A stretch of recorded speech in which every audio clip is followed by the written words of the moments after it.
Hello, everyone. I have the great privilege today of opening a seminar on Exodus, an 8-part seminar. As many of you know, and some of you don't, I did a lecture series on Genesis in the fall of 2017, walking through that old book, and that had a reasonable impact, I would say, for that sort of venture. It was popular publicly.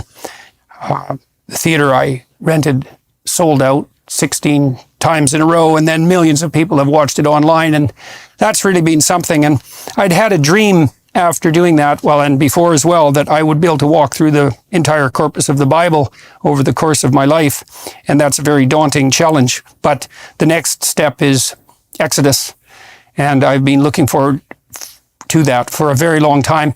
I thought before I did the public lecture series, because that's not what this is, that I would find a variety of scholars from around the world, if I could, and see if I could figure out a way to bring them together to talk about Exodus in detail, to help me fill in my knowledge of this book before I do a public lecture series on Exodus, which I plan to do in June of 2023.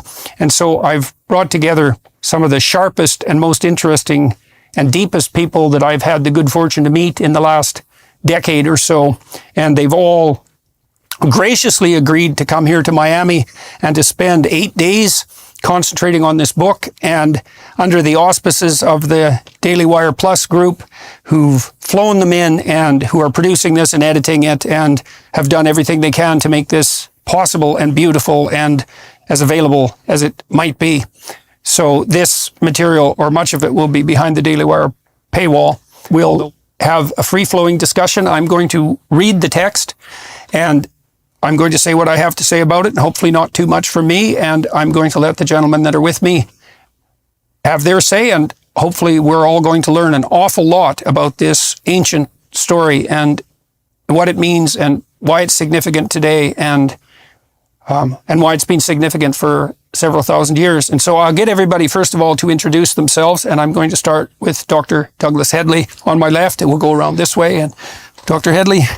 Well, my name is Douglas Headley, and I'm a fellow at the University of Cambridge, a fellow of Clare College, and I teach the philosophy of religion. And I think there's a crisis in our culture, and the crisis is linked to a certain ignorance of the very backbone of our own culture, and the Bible is very much at the core of our cultural inheritage. At the Temple of Apollo in Delphi, there was an inscription, "Know thyself," and we're in danger of not being able to know ourselves because of the ignorance of the very foundations of our culture. So that's one reason why I'm particularly fascinated by Dr. Peterson's endeavors in the last few years, and intrigued by the developments in the next few days. I warmed to your invitation because I was born in China, and I was a 7-year-old in the Chinese Revolution. And when I was later an Oxford student, I had dinner with Sir Isaiah Berlin, the great Jewish philosopher, and as it turned out, he'd been a 7-year-old in the Russian Revolution. And comparing notes on it, we were saying what the revolutions meant, but the lack of people today understanding them. And for me, Exodus, obviously a classic in its own right politically, the birth of a great nation and people. But many people don't realize this is behind the English Revolution and also behind the American Revolution. And to understand that throws an incredible light on the present crisis, because as I see it, you've got a basic clash between ideas coming down from the American Revolution, 1776, which came from the Torah, and ideas which come down from the French Revolution and its heirs. And so we've got a profound crisis, and many people don't understand the roots of it on either side. So what you're doing, I think, is immensely significant. Dr. Orr, James Orr. My name is James Orr. I'm Assistant Professor in Philosophy of Religion at the University of Cambridge, where I teach philosophy of religion and moral philosophy, theological ethics. And much of that work focuses on what you might call the Hellenic, that is to say, the fountain of Western wisdom in Greek philosophy. But too often I think we neglect the Hebraic, that is to say, the contribution to Western thought of the great Hebraic sources, and most of all, of course, the Torah, the Pentateuch. It's thrilling to be able to sit around and talk with these distinguished friends and with you, Dr. Peterson, about the book of Exodus. As Oz was saying, it has enormous significance historically, the English Revolution, the American Revolution, and more recently, many of the sort of liberation narratives that we're familiar with in the contemporary, from the contemporary political landscape and contemporary debates. So I'm fascinated to be talking about these issues, particularly when we get to talking about the Decalogue, the Ten Commandments, the significance of this extraordinary claim, almost without precedent, that morality is given, not and discovered, and not simply invented and constructed. And that's one of, I think, many, many vital themes to our age that we'll be exploring productively in the days ahead, I hope. Dennis Prager, welcome. Dr. Peterson and all of you, it's a joy to be with you. I am living my dream in my life being here, and that is to spread the Torah to the world. I am a religious Jew, and I'm blessed to know biblical Hebrew. I started at the age of 5. I still have to translate to English whenever I think of a verse. The Torah this is not known to almost any non-Jew. The Torah is primus inter pares in the Bible, first among equals. I was raised, and I still believe that the Torah is from God. How God delivered it is his business. I have no particular interest in the methodology, only in the ultimate authorship. And I've written 3 of the 5 volumes of a Torah commentary called the Rational Bible, including Exodus, which interestingly was the first one that I did, given that it has my favorite document in history, the Ten Commandments. And as I say on my American talk show, if you want to defund the police, there is actually a way. Have everyone live by the Ten Commandments. Then you can defund the police. So that is where I come from in this discussion. And I trust you will all defer appropriately to a member of the chosen people. Happy to. Dr. Stephen Blackwood. Thanks, Jordan. It's a real pleasure to be here. I'm Stephen Blackwood. I'm the president of Ralston College in Savannah, Georgia, an effort to revive and reinvent the traditional university. I grew up reading the Bible quite a lot. I'd say the Bible gave me the primary images through which I came to understand myself and the world. Then when I went to university, I sort of stumbled into the discovery of philosophy and literature, especially of the Greek and Roman, you might say the backdrop to Western culture in the ancient sense. And since then, I've spent quite a lot of time thinking about the relation between that tradition and the biblical tradition and the way in which those are synthesized, and in the way in which that synthesis is fundamentally what gives rise to our principles and institutions in the Western world.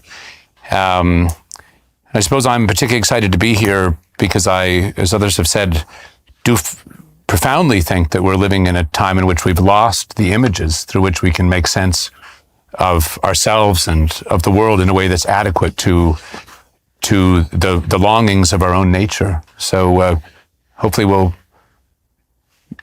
these images will come to be alive for us and for those who decide to listen to this afterwards. Great. Jonathan Pajot, another Canadian. That's right.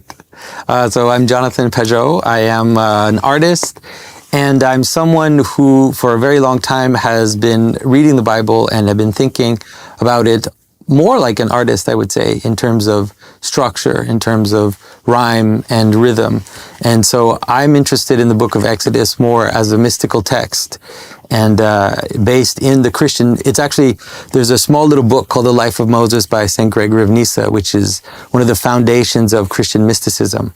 And so I will be approaching the book mostly through that, through how it describes a structure, a narrative structure, which is also a geographic structure, the mountain, the temple, the tabernacle, and how this fits with even our own perception of reality and how reality comes together, how chaos can be brought into order. And so that is really the way that I'll be looking at it. So I'm really looking forward to this very diverse discussion. Excellent. So one of the things that's really fascinated me about Exodus, apart from the fundamental structure of the narrative, which is escape from tyranny, sojourn through the desert, and then reemergence, hypothetically, into the promised land. It's a very classic narrative structure, descent and reascent, is the fact that, is the manner in which God is represented as the primary spirit in the text. And so I've been toying with this idea that part of what the Bible is doing is describing a priority, a manner in which perceptions and actions might be prioritized. And a structure of priority is a pyramidal structure, and something has to be at the top.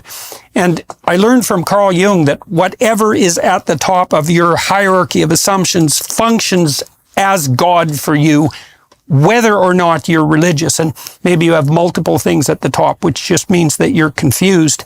And then if Jung is correct, and I believe he is, then the question of what should be at the top really exists as the paramount question. And part of the way the biblical narrative represents that or addresses that is by describing God in some sense as a literary character, as Northrop Frye, a Canadian critic, pointed out. And one of the things that's remarkable about the Exodus text is that the highest ethical spirit to which we're beholden is presented precisely as that spirit that allies itself with the cause of freedom against tyranny.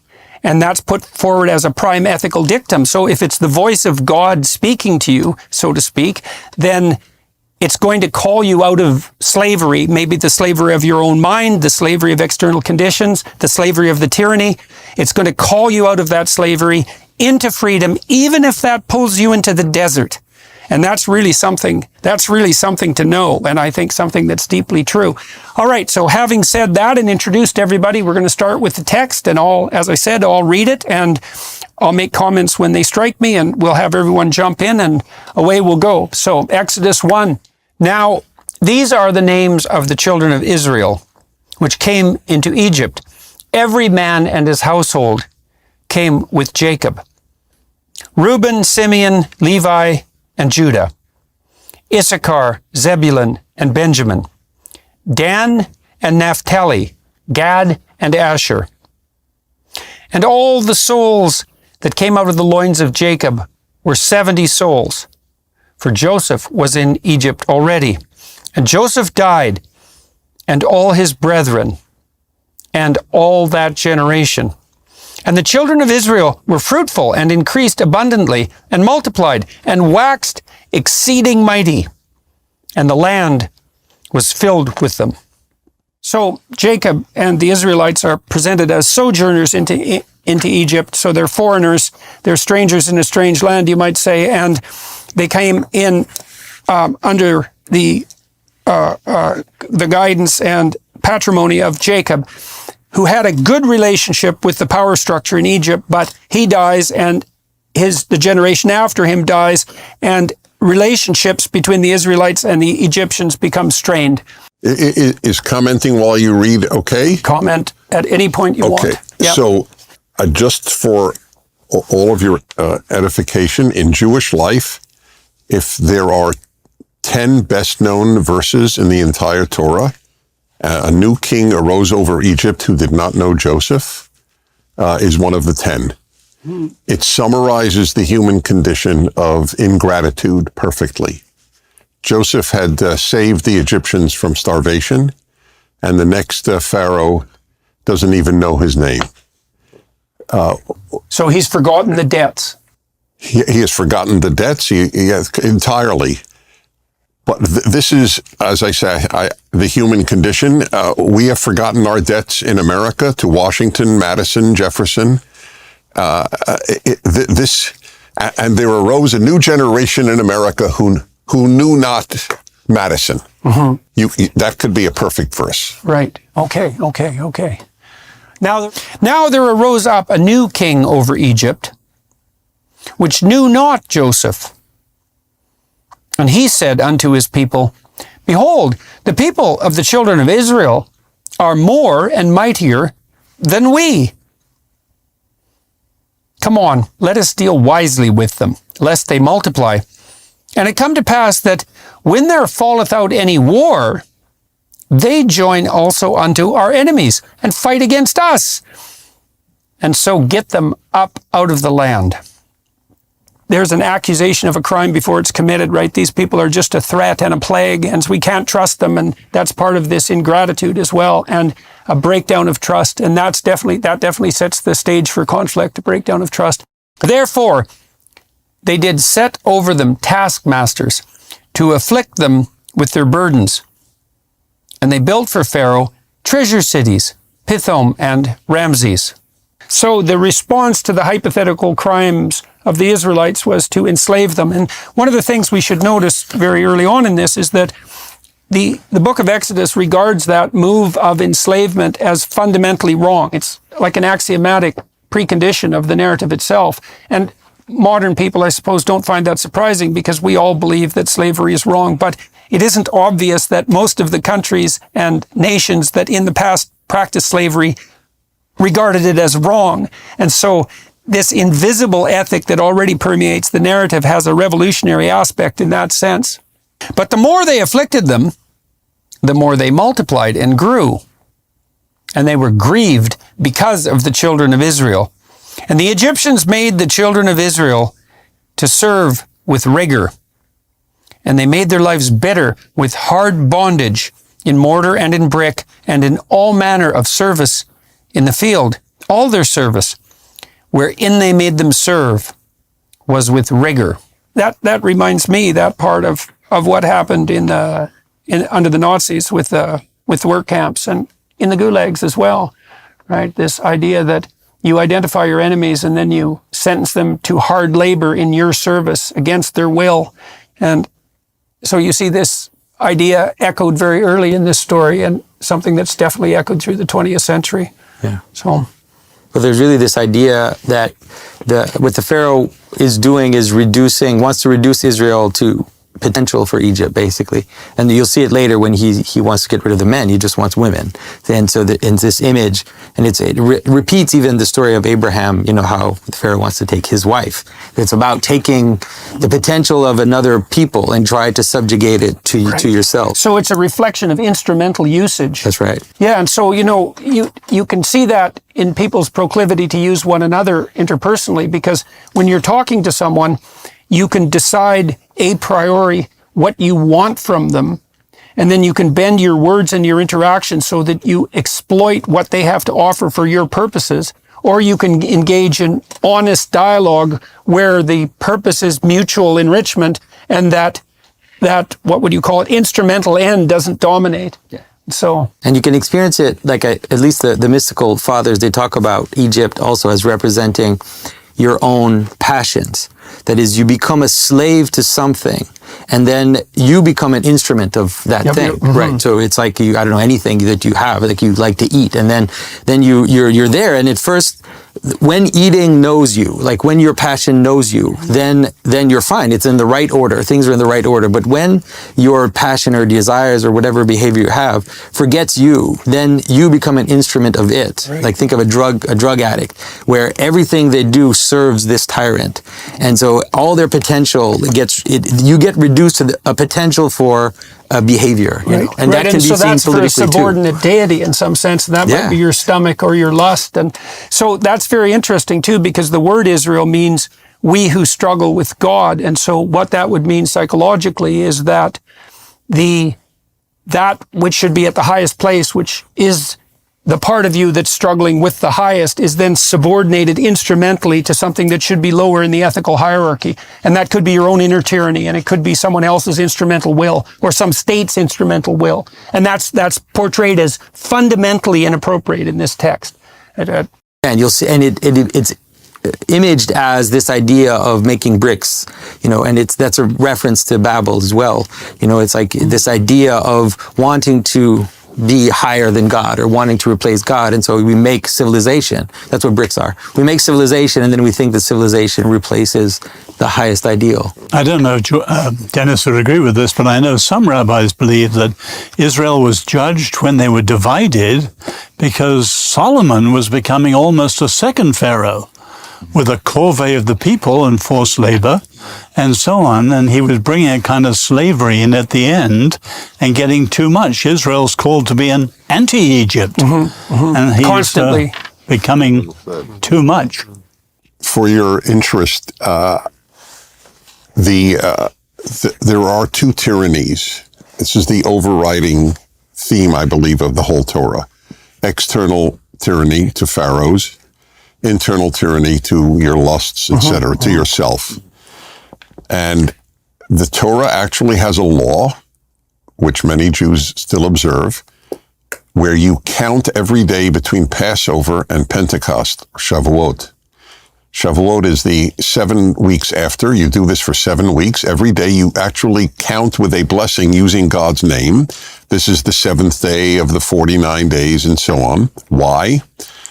You can't have freedom from Pharaoh if you don't have freedom from you. So Sinai is the second freedom.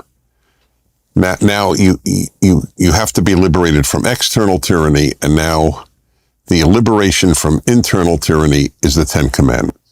Well, that begs the question too, then, doesn't it? That I think the Bible, in some sense, is aggregated to answer, which is, well, is there something other than various forms of tyranny? And if there is an alternative to tyranny, and maybe that's freedom, whatever that is, or maybe it's holy freedom, then that's qualitatively different than mere subjugation to one tyranny among others. My students used to ask me when I was teaching my Maps of Meaning course, how do you know that what you're teaching isn't just another ideology, which is another tyranny in some sense? And that's an extremely deep question. And the postmodern types would say, well, it's all ideology, it's all tyranny. You just pick whichever tyranny you want to abide by, but it's all a matter of power or something like that. There's no transcendent orientation that pops you outside of the realm of tyranny in some real sense. So, and the biblical narrative insists that that is not the case. So it's a pretty dismal view, that it's just a choice among tyrannies. But to pick up Dennis's great point of the two tyrannies, Lord Acton, the famous saying, all power tends to corrupt. Power oppresses the weak. That's the obvious one, and it happens here. But it corrupts the powerful. Right. And that's what happens to Pharaoh. Yeah, and there is such a thing as corruption, right? So that's an absolute reality, the corruption that power tends to produce. Of course, that's partly why the Pharaoh's heart is hardened as well. And yeah, it's a very germane observation that slavery corrupts the slaver as much as the slave, or perhaps you could say perhaps even more, right? Because it incites within the slaver something like a Luciferian presumption, and it entices him for instrumental reasons into denying the divinity of someone else, and then acting in the manner of someone who denies divinity per se, right? Absolutely pernicious and corrosive. So, and the king of Egypt spake to the Hebrew midwives, of which the name of the one was Shipra and the name of the other Puah. And he said, when you do the office of a midwife to the Hebrew women and see them upon the birthing stools, if it be a son, then you shall kill him. And that's that instrumental usage that you were talking about before. There is a huge issue here. The Hebrew is completely indeterminative whether the midwives were Hebrews or not. Mialdota Ivriot, and I'm not going to throw out Hebrew often. I feel very self-conscious at all. But for those who know Hebrew, they will know what I'm talking about. It can be the Hebrew midwives or the midwives of the Hebrews. There is no possible way, based on those two words, to know which it is. I am convinced, and Jewish tradition doesn't agree with me. I mean, post-biblical Jewish tradition. The Torah, I think, does agree with me, but c'est la vie. I believe they were Egyptian. I do not believe he would have ordered Hebrew midwives to murder every Hebrew boy. Do you think there's a purposeful ambiguity there to leave it up to question? That's beautiful. It may well be. That's right. Well, it certainly is. The Hebrew is ambiguous. That is correct. Because, I mean, if a tyranny gets corrupt enough, then people turn against themselves. That's right. However, just on logical grounds, when he gets angry at them for not doing it, it would be odd he'd get angry at Hebrews for not killing Hebrews. But my biggest proof you're coming to, where it says that they feared God and didn't listen to Pharaoh. Again, it's one of my favorite lines in the whole Bible. You either fear humans or you fear God. Fear God is the root of freedom and wisdom. And the word for God is not Jehovah or Yahweh, it's Elohim. So when Jews fear God, it's generally fear Yahweh. And in this case, it's fear Elohim, the universal word for God, and I am convinced that they are Egyptians. Douglas, do you have any sense of what it means in this passage and more broadly that the fear of God is the beginning of wisdom and an appropriate, let's say, precondition for freedom? Why do you think it's conceptualized as fear? Well, I think there's a proper fear that in this case, I think is linked to transcendence. So there's the fear of the tyrant, which is normal and natural, and which we are all subject to. But there should be a greater fear, i.e. the fear of the transcendent of violating it. Violating that, right, yes. Right. And of course, this is why the postmodern attack on traditional Western culture is so dangerous. I mean, of course, it goes back to the very origins of Western culture with the sophists, but the idea that there is no such thing as an objective moral order, and there certainly is no transcendent basis for that, that would make this whole narrative unintelligible. It also makes the tyrant the final arbiter in some real sense, right? It becomes justification. You know, people have asked me, and I'm always embarrassed by this, but people have commented on my courage for speaking up, so to speak. And I think you don't actually understand the situation. I'm not courageous in my speaking up. I'm more afraid of the alternative. And part of the reason for that was that when I was a clinician and I spent thousands, tens of thousands of hours dealing with people's serious problems, one of the things I learned was, and I really learned this, was that you don't get away with anything. And so you might think you can bend the fabric of reality and that you can treat people instrumentally and that you can bow to the tyrant without and violate your conscience without cost, but that is just not the case. You will pay the piper. When you pay, you might not even notice the causal connection between the sin and the payment. And one of the things you do in psychotherapy is people's lives take a twist and they go very badly wrong. And when you walk back through people's lives with them, you come to these choice points where you meet the devil at the crossroads and you find out that, well, you went left, let's say, and downhill when you should have gone right and uphill. And now you're paying the price for that. And you don't impose that as a therapist. You help people discover that or rediscover it because they often know at the time that they've made an error and then forget and then rationalize the forgetting and then, and then multiply the lies. And so, but that's tremendously difficult to do within a secular frame. I mean, I think you found ways of doing that, I think, Jordan. I'm thinking actually of somebody like Viktor Frankl and his idea that sense of the logos, of a kind of a meaning, is what gives you a kind of existential drive and helped him survive the horrors of the Holocaust. But more typically, it's religion. It's a sort of religious framing that it gives people the power to resist tyranny. Well, that religious framing seems in part, even if you think about it in a secular sense, is that like when you're maybe you're making a choice to do the instrumental and easy thing, but there's part of you that knows that that's wrong. Not always. Sometimes you just make a mistake because you don't know, but often you know, and yet you pick the easier path, let's say.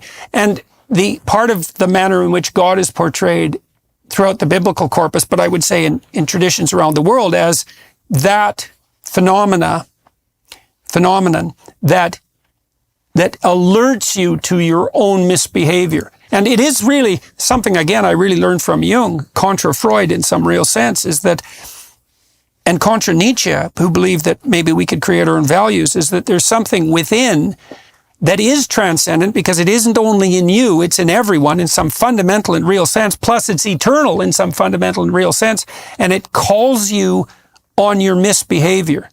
But don't you think our culture is approaching a kind of crisis point? In other words, the postmodernists, everything's constructive, truth is not there, etc., etc. There's no reality except what you make it. Mm-hmm. But of course, truth is always about something, as C.S. Lewis used to say, and what it's about is reality. Yeah, well, there's this insistence. And people are going to hit the wall at point after point today on the postmodern because there front, is reality. It's as if we're insisting that there is nothing other than Towers of Babel. Mm-hmm. There isn't anything they're being built against or shielding us from. It's just one Tower of Babel after another. And it can be, and I can't help but see a real tyrannical demand for power in that, because one of the things I've often wondered is, well, why are the constructivists, the radical constructivists, so insistent that there's no core human nature, when really the evidence that there's a core human nature is pretty damn strong, particularly perhaps if you think biologically. So why this insistence? And I can't help but think it's because, well, you want to remake people in the image of your ideology. And so you have to insist that they have no intrinsic nature, because otherwise the pesky realities of the transcendent nature get in the way of your Luciferian presumptions. If there's no God, no truth, there is only power. Right. Well, that's the Dostoevskian issue in some real sense, isn't it? I want to pick up on what you said, Dennis, a little before, and I want to propose that there might be a very important narrative reason why the midwives are Hebrew in this case. And the reason I think it's a good lesson for us today, which is that the tyrant is empowering women to kill their men. That is what the tyrant is doing. Mm-hmm. And he's doing it in order to feminize the Hebrews.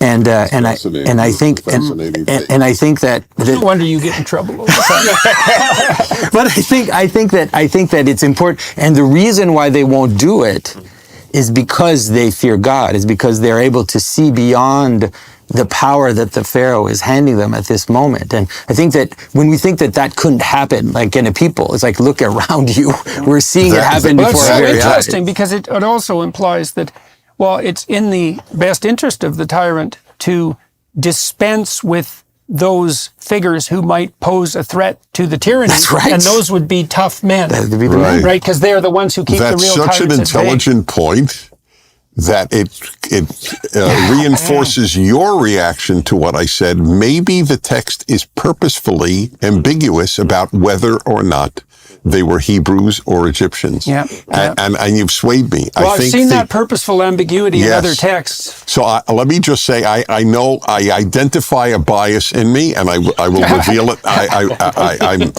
I'm very, I hope, self-aware. Good. So the first learning episode has actually occurred. Yeah, exactly. Great. The Torah goes out of its way.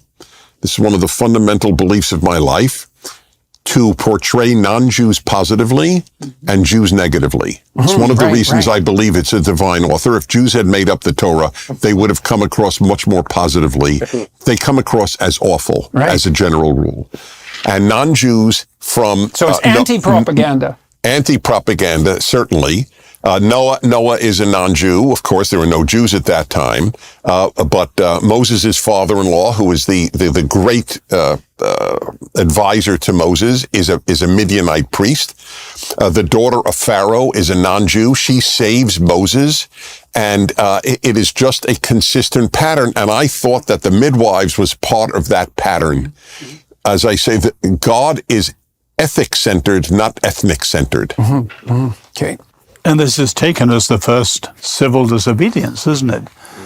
That's right. That's the right. first example of someone standing against a crime against humanity. And I don't come down either way, but I think you could make a strong point for Dennis's. Right, so that it implies that the relationship with God is actually what enables people to have the strength to stand up against the tyrant. Yeah. If you think of the Nuremberg trial, they didn't actually have a basis for what they were saying. There's no international law. Right.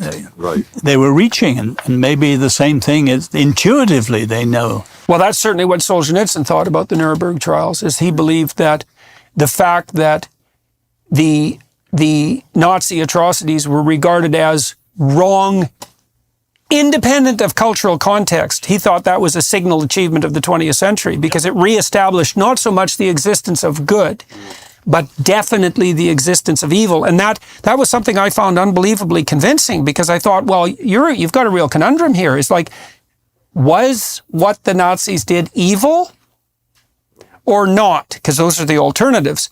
And if it wasn't, it's like, okay, well, you can move ahead on that presumption, or you can accept that it was evil in a transcendent sense, because that's what the Nuremberg trials were about. And then the terrible implication of that, in some sense, is that if evil genuinely exists, then its opposite genuinely exists, because it's not going to exist without its opposite. And so, as soon as you accept the reality of the evil of Auschwitz, you're in a metaphysical world in some sense, because you have to simultaneously posit the existence of a transcendent good that's at least the opposite of that. And part of what I've been striving for 40 years, I would say, is to identify what is the opposite of this spirit that produced Auschwitz. And some of it Solzhenitsyn detailed out so nicely. It's the spirit of truth, and Frankl, it's the spirit of meaning.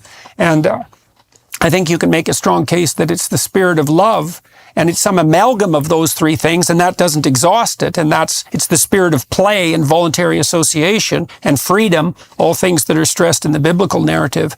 And where there is no vision, a people perisheth, as in Proverbs. And I think that's very important, this notion of, contemplation. We'll come to that in particularly chapter 3, but this sense of a vision of goodness as having an inspiring quality. And it is a vision too, and not just a mere verbal conceptualization, right? Which is why the artistic endeavor is so important, and the architectural endeavor, because it's not merely propositional, that vision. One of the things I learned with my students and with my clinical clients was that, and I helped them do this, was to help people develop a literal vision for their life. It's like, okay, if you could have what you wanted to arm you against the slings and arrows of fate, let's say, or to at least defend you against it, in principle, if you could have what you needed and wanted, what would that look like? That's a kind of prayer. It's like knock and the door will open, and ask and you will receive. It's like, okay, you could conceivably have what you wanted, but you have to specify what it is, and you have to have a vision of it. And part of what the humanities education should do, and the religious education certainly, is to flesh out a vision of a mode of being and a mode of perception that would justify suffering, or maybe even more than justify it. So, well, you could say, I suppose, that if theists are faced with the problem of evil, atheists are confronted with the problem of good. Trying how to make sense of goodness, how to make sense of what it is that drives their moral indignation and their great social revolutions. I think one of the most terrifying moments in the Nuremberg trials was when the Nazis advanced the defense that this was simply victor's justice, that they had not really broken any laws. They were scrupulous legislators, after all. And following orders. That's right. And so sort of Western notions of justice found themselves staring into the abyss. How is it that we're going to make sense of our deep intuition that this is evil of an absolute kind? And I think this is one of the great, as a matter of historical fact, one of the most important motivating factors behind the emergence of the United Nations Declaration on Human Rights, of course, in 1948, and with it the entire sort of rights-based regime of morality that is with us still, that has proliferated and expanded. So the problem on the atheist front is, on what basis can these things be claimed as self-evident? What's the grounding for that? If it's just not, and the postmodern critique of that in some sense is that, well, all that nonsense talk about rights and freedoms is it's just instrumental camouflage, hiding a more fundamental will to power and desire to oppress. Right. And the worry is that the only answer available in a purely sort of secular framework would be because this document tells us that this is wrong, or this document tells us that this is right. Right, so that becomes part of the social contract, and in which case the problem emerges immediately again. That's just an arbitrary social contract. The solution effectively carries within it the sort of replicates the very problem that it was trying to solve. That's partly why I'm often interested in talking to biologists. I've talked to Frans de Waal most recently, and he's a primatologist who's worked on elucidating the principles by which chimpanzees organize their social hierarchies. And the Marxist, really, and classic biological take on that for simple-minded biologists is that the chimps use will to power, right? The alpha chimp is the most powerful, most dominant, meanest, roughest, boxer, oppressor. And de Waal's work, conducted over about 30 years, has showed that that's not just wrong, it's anti-true in some sense. So it's exactly the opposite of the reality. Now and then you can get a chimp who rules by power, but it destabilizes the troop emotionally and socially, and his reign tends to be short, brutal, and meet an extremely violent and murderous end. It's not an effective strategy, and what de Waal has shown that is to stabilize the iterative interactions within a troop. The alpha male, who sometimes can be the smallest male in the troop, has to be more reciprocal than any other individual in the troop. And so the basis of chimpanzee power is peacemaking, reciprocity, and stable long-term social relations between males and between the more authoritative males and females. But does that allow us to use the language, does that analysis allow us to use the language of good, or rather, are we only licensed by de Waal's analysis to speak of adaptive value, reproductive fitness? Well, I'm kind of hoping they go like this because, the idea of the reciprocity that allows the alpha chimps to maintain their sovereignty across time is something very much like treat your neighbor as if he's yourself. And so I think that there's no reason to assume that the ethic, if it's transcendent, couldn't emerge out of the material and descend in some sense from the spiritual at the same. Without reducing goodness to a mere morality, to a mere survival mechanism. Right. Well, and it's not so mere either, right? If it's a survival mechanism, it's pretty damn deep. And we could also think, if we were expanding our notion of what constitutes the biological, we could also think of the patterns of behavior that are most germane to our survival as transcendent. They're embodied, they're instinctual, they're outside the propositional domain. Although often it's the case that we think of the highest moral act as extinction, laying down one's life, that is surrendering our opportunities for survival and the survival of our kin. Yeah, well, right. So there are definitely times where mere proximal survival seems to contradict an even deeper instinct. I mean, I would say that the willingness it's tricky, right? Because my wife was talking to, I think, Janice V. Mingo recently about the behavior of men when the Titanic was sinking, and many men sacrificed themselves to save the women and the children. And in a sense, that violates the purely biological impetus for self-preservation, let's say. But if it's serving a higher order ethical precept that is even more fundamentally related to survival across time, then maybe the contradiction could be ironed out. I suppose in evolutionary terms, the logical thing would be, though, for the women and the children to go first on the Titanic. Yeah, well, the men are more expendable, right? Because you need fewer men. If push comes to shove, you need fewer men. But to go back to the Hebrew midwife, or the Hebrew or the Egyptian midwives, they're intuitively saying something against the highest power in their universe, the Pharaoh. And to their own danger. Well, exactly, which is quite extraordinary. You probably know the story of W.H. Auden coming to faith. I mean, he was a self-professed left-wing atheist. And early in World War II, coming to take refuge in New York, he would follow the documentaries, weekly television, and one weekend he went in to see the documentary on the siege of Poland and Nazi stormtroopers bayoneting women and children. And it was in the Upper East Side. A lot of Germans, America hadn't declared war. The German audience cried out, kill them, egging on their own countrymen. America was neutral. And Auden sat there in 5 minutes. He says, I can't say this is absolutely wrong. There are no absolutes. That's old-fashioned whatevers believe that. But then he said, I had to say there was an absolute if this was absolutely wrong. And he said later, I left the cinema a seeker after an unconditional absolute and came to faith in God. The only basis for it. There's something very deep about that too, because it could like one of the things I've come to realize about the symbol of the crucifix, and I'm just speaking psychologically here and not theologically, is that at the very least, what that symbol is it's the impetus among billions of people across 2,000 years to look at the worst thing they could imagine. And so there's an idea that you come to understanding of transcendent good most particularly through focusing your attention intently on what is undeniably tragic and malevolent. And that could be, I really think that's true psychologically, because one of the things I became convinced of studying the Holocaust atrocities and the Gulag atrocities in particular was the absolute reality of suffering and malevolence.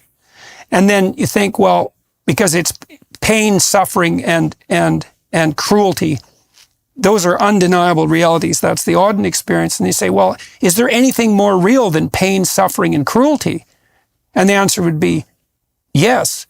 That which can transcend those three things. And it could easily be that you cannot make contact with what transcends those without diving deep into the nature of those, as deep as possible. And I certainly see the biblical narrative focusing, for example, on the crucifixion, but not only that, as the collective attempt of mankind in some real sense to come to terms with the worst that life has to offer and to discover as a consequence something that transcends that. So, well, do you know the story of Philip Halley? You know, the Jewish scholar who spent his life investigating the Nazi war crimes and all that. And one time he was so depressed by what he was studying, he was ready to commit suicide. And sitting in his study with this wealth of literature, picked up a little pamphlet he hadn't read before. And after about 5 minutes of reading, he thought there was a fly in it. It was a tear. His heart had been hardened, and he read the story of Le Chambon, the little Huguenot village that rescued 5,000 Jewish children. And he said it was heart-cracking goodness. Right. Yeah. And that was his intuitive. The woman who wrote The Rape of Nanking, she committed suicide. Yeah. And no wonder. You know, you look at that sort of thing, and if you look at it deeply, it just tears you into pieces. And then the question is there anything that can put you back together? And that really is the question. And it's the question everybody faces in life in some real sense, right? Is how can you not be torn apart into despair and vengefulness by catastrophe and malevolence? And that is the question that faces everyone. So, all right, the midwives feared God and did not, as the king of Egypt commanded them. There's a lot wrapped up in that line, as it turns out, but saved the men, children alive. And the king of Egypt called for the midwives and said unto them, why have you done this thing and saved the men, children alive? And the midwives said unto Pharaoh, because the Hebrew women are not as the Egyptian women, for they are lively and are delivered before the midwives come in unto them. Therefore God dealt well with the midwives. That's a very interesting line too, because, well, do you want the Pharaoh on your side or do you want God on your side? That's kind of the question. And the people multiplied and waxed very mighty. And so despite their persecution, they're doing fine. And it came to pass, because the midwives feared God, that he made them houses. And Pharaoh charged all his people, saying, so he's getting upset here, every son that is born you shall cast into the river, and every daughter you shall save alive. So that's echoing that emasculation of the people of Israel here in the most fundamental sense. So that's Exodus 1. Exodus 2. And there went a man of the house of Levi and took to wife a daughter of Levi. That's an important verse. Okay, have at her. And it is, my favorite part of writing the commentary over these years is to take these verses that seem like nothing and realize it's so important. These are the parents of the savior of the Jewish people, Moses, but there's nothing special about them. And that's what that verse says. A certain man of the house of Levi went and married a Levite woman. That's So it's it. a lowly birth motif. A lowly birth motif. He doesn't come from royalty or divine stock or anything. Just regular folks gave birth to Moses. Right, just regular folks. Just- right. just. Oh, yes, very nice, very nice. And the woman conceived and bare a son. And when she saw him, that he was a goodly child, she hid him 3 months. Remember, the Egyptians are going to kill the firstborn Israelite males. And when she could no longer hide him, she took for him an ark of bulrushes and daubed it with slime and with pitch, a little boat, and put the child therein, and she laid it in the flags by the river's brink. And his Forgive me, sister- the word for boat is the same as Noah's Ark. Oh, yeah. This is the saving of the world again. Right. Okay. So that's interesting. So she makes a little structure, Right. which is what you do with children: is you build a structure around them. But to it's the protect them. word for the Noah's Ark. Okay. Okay. And this is also the first indicator of what becomes a very profound symbolic motif in the Exodus story, because Moses is allied with water throughout the narrative, whereas the Pharaoh and Egypt are allied with stone. And stone seems permanent and immovable, but it's brittle and hard and lifeless. And Moses is continually represented as a master of water and transformation. And so this is the first time you see that. Water is... And water is Moses' undoing. He hits the rock and says, I will get you water and not God, and doesn't get into Israel. Right. Well, so I guess that's when he misuses his relationship with his power over water. And water is chaotic, right, from a symbolic perspective, and water is associated with what you immerse yourself in when you're baptized. And water is like the pre-cosmogonic chaos that exists at the beginning of time. And so for Moses to be a master of chaos and water is also to make him procedurally the antithesis of the tyrant, because the tyrant wants everything in stone and solid, and Moses is the antithesis of that.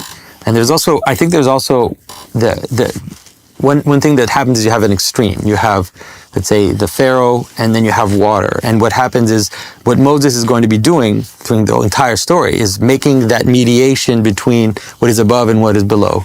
And now you have this little image of the ark as being a little microcosm, which is what you see in Genesis, little microcosm of the world that exist in this extreme, right? Because in the flood, what you have is a return to the beginning, where now it's heaven and earth, and there's nothing in between. Like it's both of them can't sustain life. There has to be a hierarchy of reality that gets pulled out of the water, and that's what Moses is going to do. He's going to go up the mountain and bring down the law, and that is going to create that structure, that mediation between. Because even in the text, we'll see later, like God is also. Just God and the people doesn't seem to work, because God is constantly wanting to consume them. And it's like, no, don't consume them. So we need to have this mediation where being lays itself out and kind of falls down into the world in a way that is appropriate. One of the things Jung said, and this is sort of relevant if you consider psychedelic experiences as well, which can be far more than people can tolerate. Jung said part of the purpose of religious practice was to stop people from having religious experiences. And he, because he was very interested in experiences that were extreme enough to border on psychosis, for example, and that if you don't have those intermediary structures between you and the absolutely transcendent, which might be reality itself in the ethical and material sense, then that's just too much. And you do see that echoed in motifs like the burning bush, where God tells Moses later not to look at him directly, at best to look at his back. Right? Because you just can't withstand that direct contact with something that exceeds your comprehension in every dimension simultaneously. No matter how good it is, no matter how complete it is, it's just too much for the mortal soul to bear. And his sister stood afar off to wit what would be done to him. And the daughter of Pharaoh, that's so interesting that he's rescued by the daughter of the Pharaoh, came down to wash herself at the river, and her maidens walked along by the river's side. And when she saw the ark among the flags, she sent her maid to fetch it. And when she opened it, she saw the child. And behold, the babe wept. And she had compassion on him and said, this is one of the Hebrews' children. That's an interesting line from the Jungian perspective as well, because Jung would have regarded the anima, the animating principle, which is the feminine spirit, as part of that which is constantly antithetical to the stone-like patriarchal tyrant. And it's very interesting that it's the Pharaoh's own daughter who actually proves her compassion, her genuine compassion for a helpless infant. So genuine compassion properly placed constitutes part of the power that can be used against the tyrant. And she's placed exactly in the same position as the midwives, where it's like, here's a Hebrew child, and now it's once again it's a woman who saves the.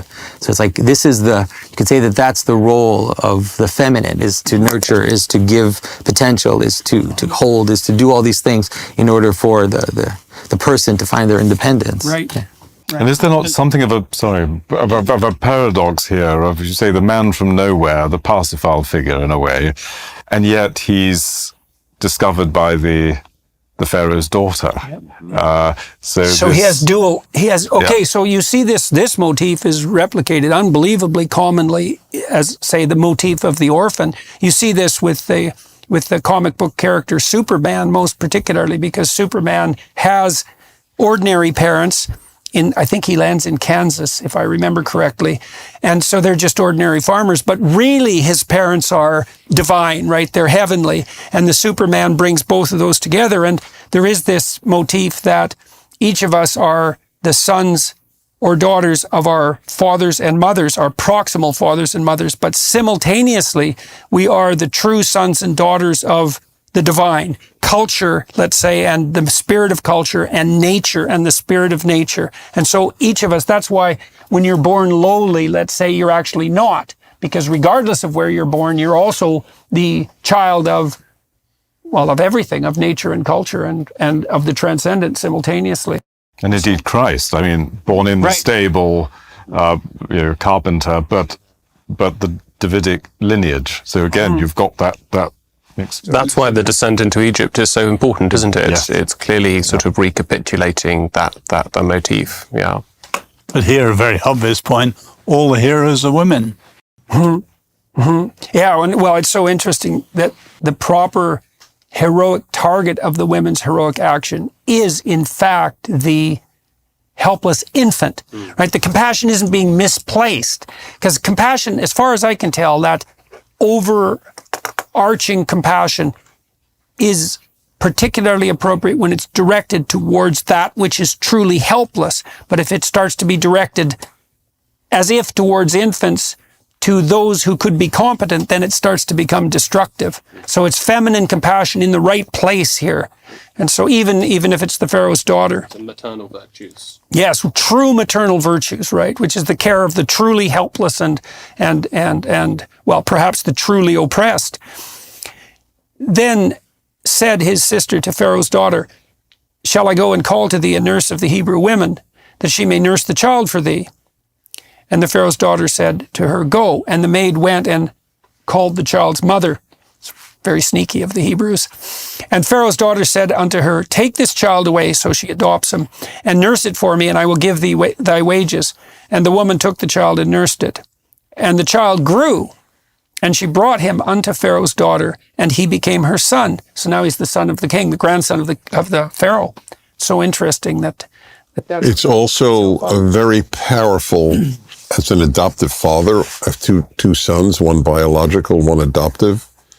And this has always spoken to me profoundly, that she is regarded as his mother, and she's clearly not his biological mother. Mm-hmm.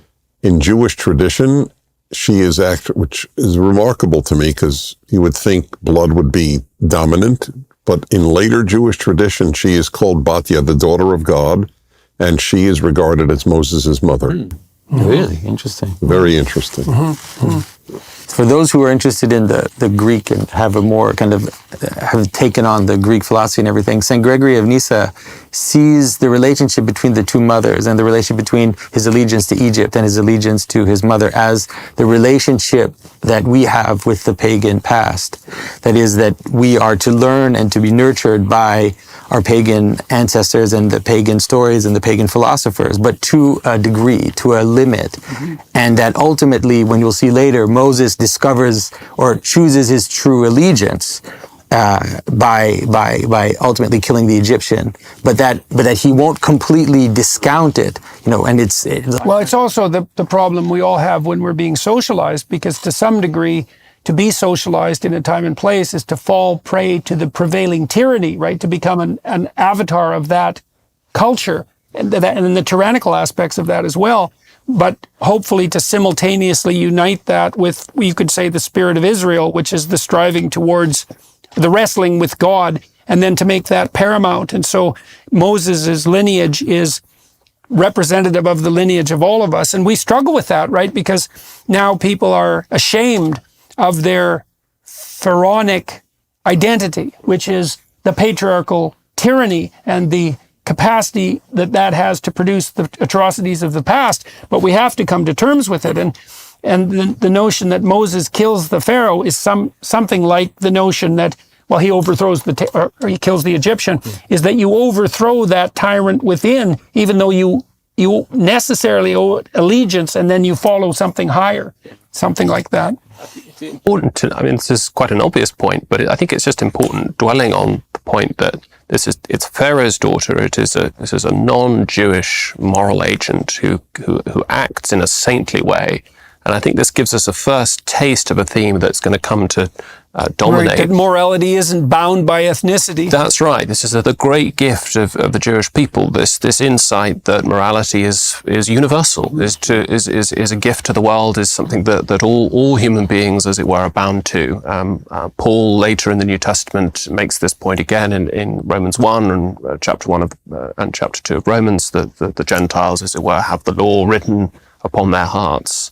And I think this will be something that's very important when we come to look at the Ten Commandments and so on. But yeah, so that's another echo of that notion of a transcendent good, right? Exactly, which in the context of ancient Near Eastern religion, it's difficult to sort of exaggerate the point too much. It really is quite extraordinary, that this idea that there is a moral code that cuts right across all tribes and all nations. Well, it's anthropologically absurd in some sense, because the anthropological evidence suggests that we're pretty damn tribal, and that the fundamental human response, in some sense, towards people who aren't of your tribe is that they're not human. Yeah. So it's really an amazing vision beyond the parochial confines of, well, tribe and nation. It's the first real discovery that morality is a possession that all human beings have. It's a crucial point. People often say that, the Code of Hammurabi, and that there are these sort of insights into how other peoples and other tribes are to be treated in an ethically responsible way. But I think here it really is. It's a remarkable insight. This sort of the universalism, the objectivity of moral values. And to Dennis's point, the elevation of the foreigner to an ethical status that supersedes the ethical status of the in-group ethnic member. Right, amazing thing. That's an amazing thing. It's very hard to account for that. And relative to that divine point, authorship. It's very interesting relative to that point that we were talking about the midwives who choose not to kill the children. In the case of the mother, I just think this is an amazing image. The mother can only save her son by giving him up. And not only giving him up, but actually commending him to not simply the river, but to, the anti-ethnic character of what's going on here, that somehow she must commend her own son to what you might perceive of as the enemy. Well, that is what happens when you raise a child, though, and especially true if you raise a son, is because the son has to move beyond you into the culture. And if the culture has a tyrannically patriarchal element, which would be the Egyptian element, let's say, then in order to foster your son's development, you have to let the world take him. And that would even be the case if the broader social world has that tyrannical proclivity. And if you don't do that, you fail as a mother. Though there's a deep sense in which the maternal instinct can only be fulfilled by transcending itself. And that's what you Yeah. see here, that you can only save the son by literally giving him up. Yeah, well, that's a sacrifice of the child motif, right? So, which is a very difficult idea to come to terms with. You see that in the Pieta, in some sense, that great Michelangelo statue, where you see Mary offering her broken son to the world, and that's what mothers do, right? That's what they have to do. I think that's equivalent to the female crucifixion in some real sense. It's like you have to allow your children, you have to offer up your children to be broken by to the world, broken by the world. Yeah, so. And it came to pass in those days, when Moses was grown, that he went out into his brethren, that be the Hebrews, and looked upon their burdens. And he spied an Egyptian smiting a Hebrew, one of his brethren. And he looked this way and that way. And when he saw that there was no man around, he slew the Egyptian and hid him in the sand. And when he went out the second day, behold, 2 men of the Hebrews strove together. And he said to him that did the wrong, Wherefore smitest thou thy fellow? And he said, Who made you a prince and a judge over us? Intendest thou to kill me as thou killedst the Egyptian? And Moses feared and said, Surely this thing is known. Now when Pharaoh heard this thing, he sought to slay Moses. But Moses fled from the face of Pharaoh and dwelt in the land of Midian, and he sat down by a well. So back to the water imagery there. I just want to say about this little text. This is actually one of my, if I have a little favorite text in Exodus, it's this little text, because it's a little microcosm of what's going to happen. Because Moses has to do 2 things. He has to overthrow the tyrant, and he has to help the Hebrews become something. You have to bring them together so that they become a nation. And it's like, that's right there. He kills the Egyptian, and then he gets in, because he's not in the right place. Like, he does it, but then he gets in trouble, and then he comes to his wrong brothers, and they're like, who are you? Like, who made you king? Who made you our chief? And so he has to go through this whole process again to now go up the mountain, have this vision of God.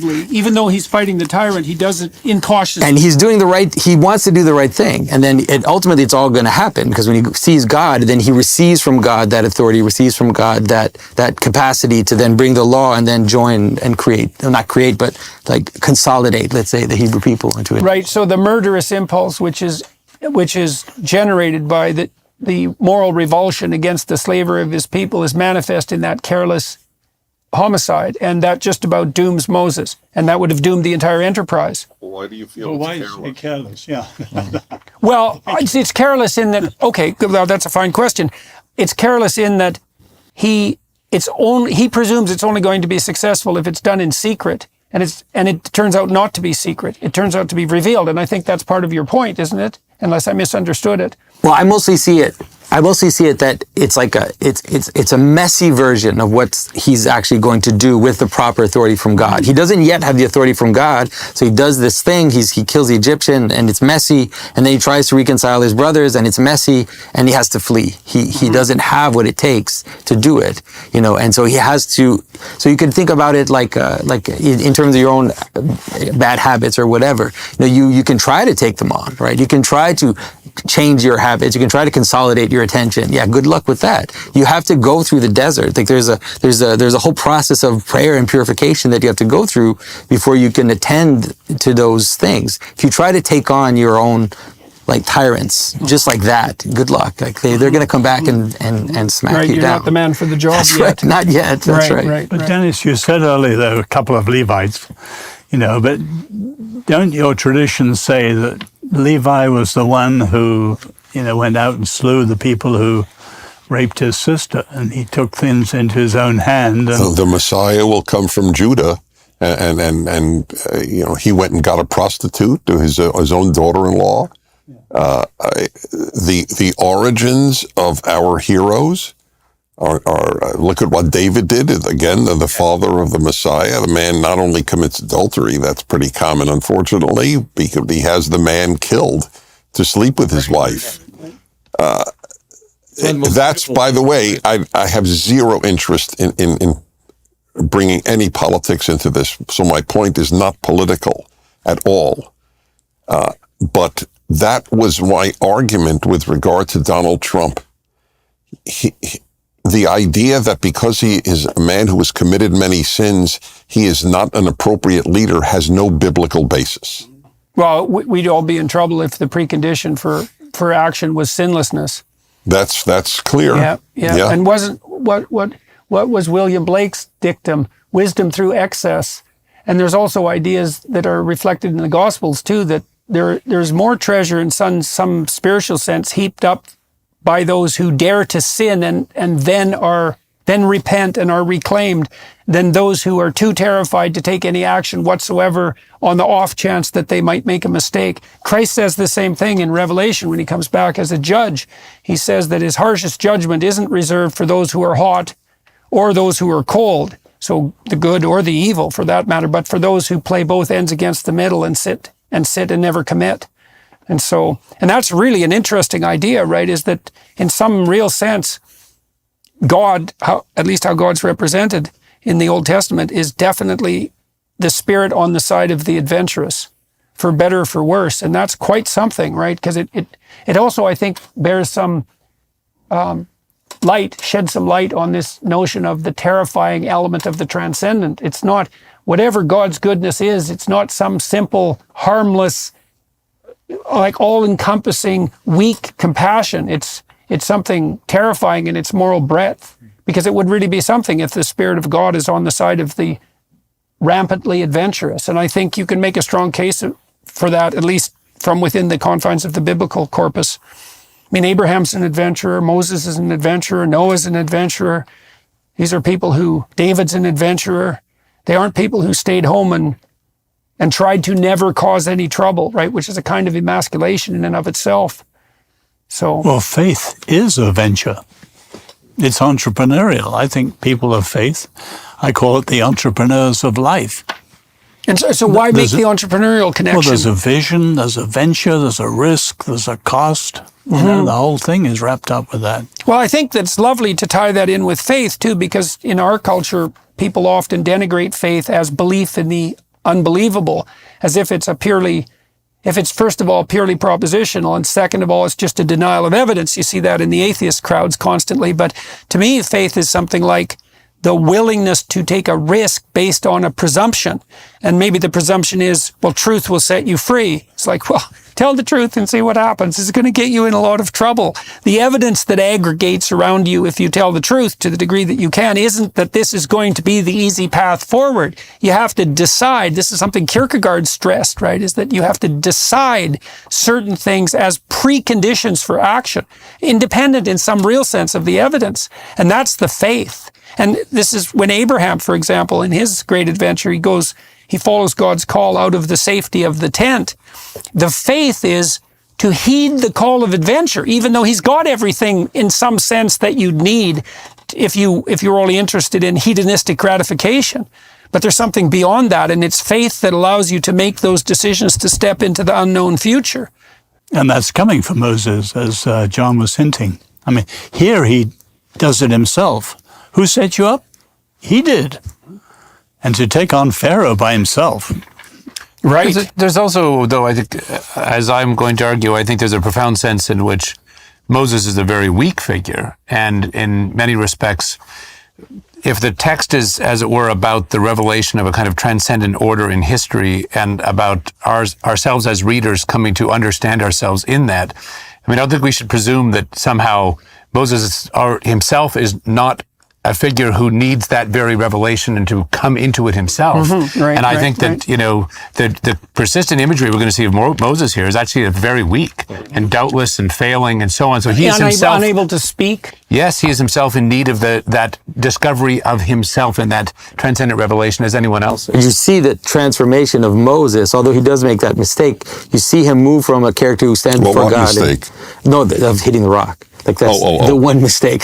It's like poor Moses. But he goes from this character who says to God, I can't speak, I can't speak in front of people. And then he ends later as this shining figure that comes down the mountain, and people can't even look on him because God says, you will be God for them. And he has to hide his face because he's so radiant. And it's like that transformation is astounding. It's such an astounding. And he finishes with unstoppable words at the end of Deuteronomy. The man who couldn't speak is very eloquent.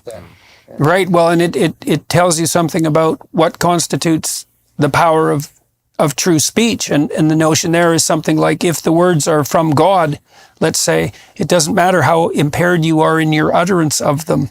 That's a secondary consideration. And so it's despite, or maybe even because of your insufficiency in some real sense, if you're oriented properly, the words will, and I've met people like that who are not particularly articulate, but you listen to every word they say because their words are very carefully measured and chosen and often purchased at the cost of plenty of suffering.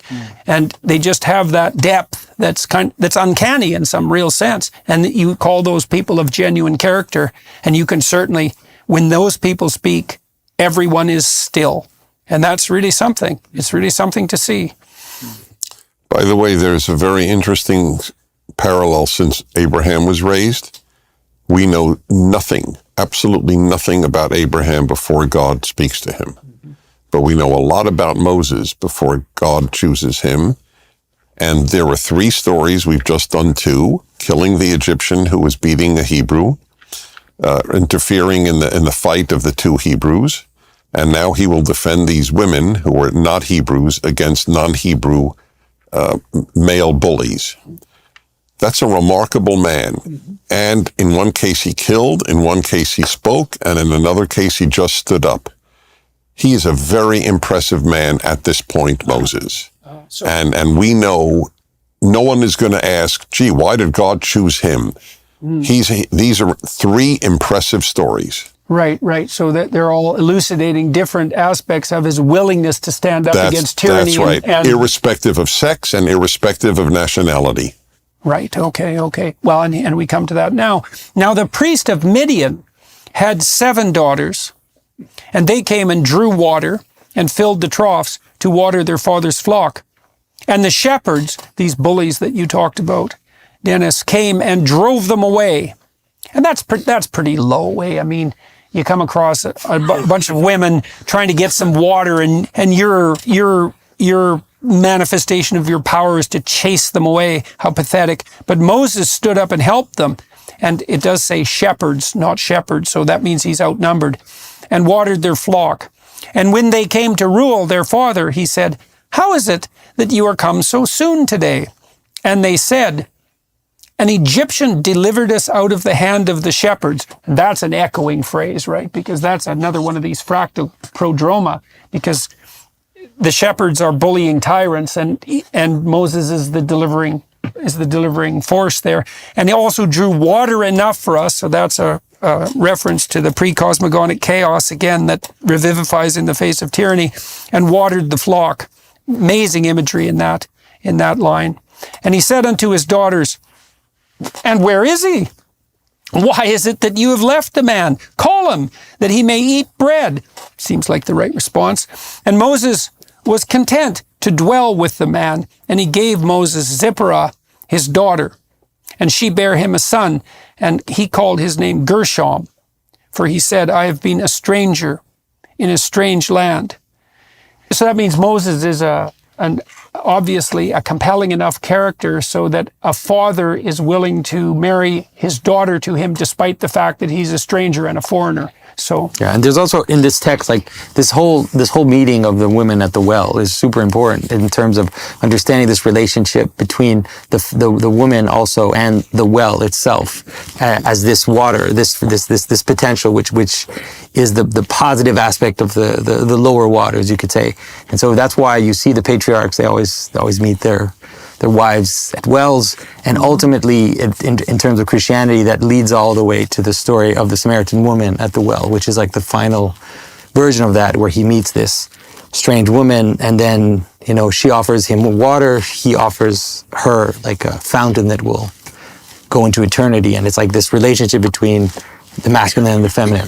This is so old, like it's the active waters, the fresh waters and the salt waters. You see it in the Mesopotamian myth, like it's a super old structure, but yeah, well, water is revivifying, right? And so are water-like ideas. If you're stuck in the desert of the tyranny of your own mind, then there are certain ideas that strike you as revivifying. We talked about that in relationship to the revelation that you said it was Auden received, right? And he's looking at tyranny right in the face in the movie theater, and a revivifying idea strikes him, and it has this ability to quench a thirst that's much deeper than a mere physical thirst, and a symbolic analog to thirst quenching, and often provided by women with their animating spirit, right?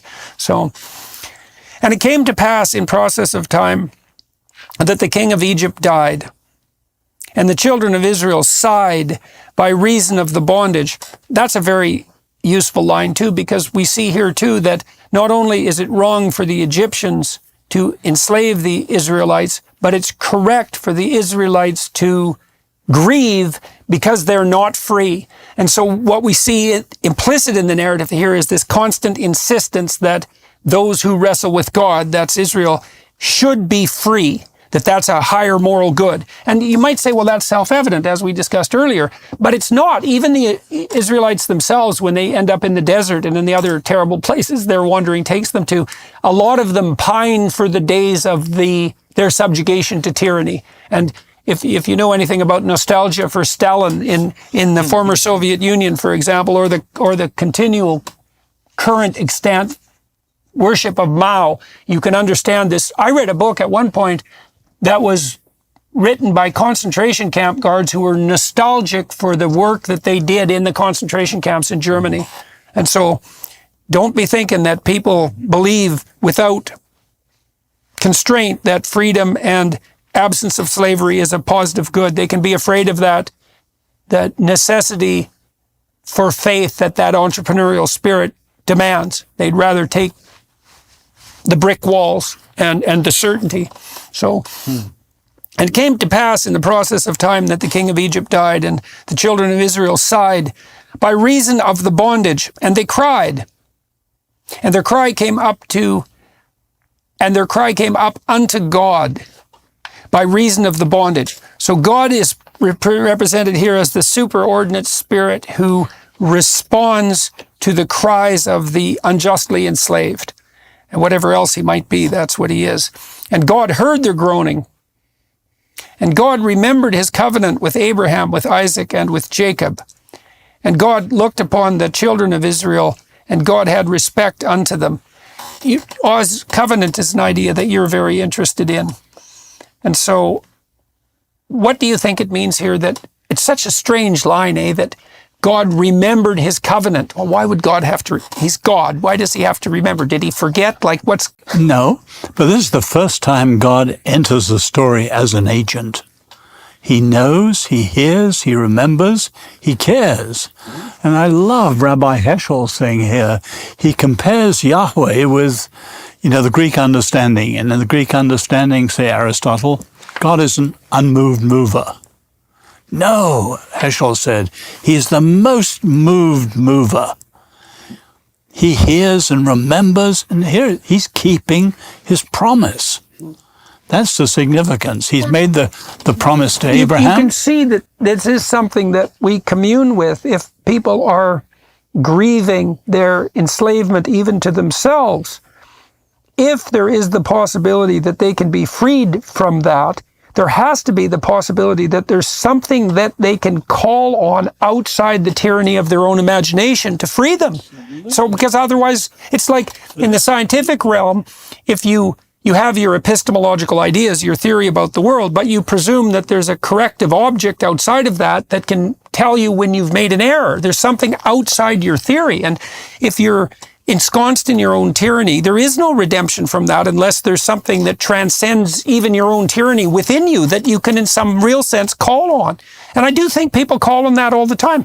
Carl Rogers, when he talked about the preconditions for therapeutic improvement, and this has to do with the notion of humility, is that if your client isn't desperate and ready to change themselves, there isn't really anything you can do about that as a therapist. They have to have already admitted to themselves that they're laboring under the burden of their own even unrealized tyranny, and then open themselves up to the possibility that there's an alternative pathway forward. And that's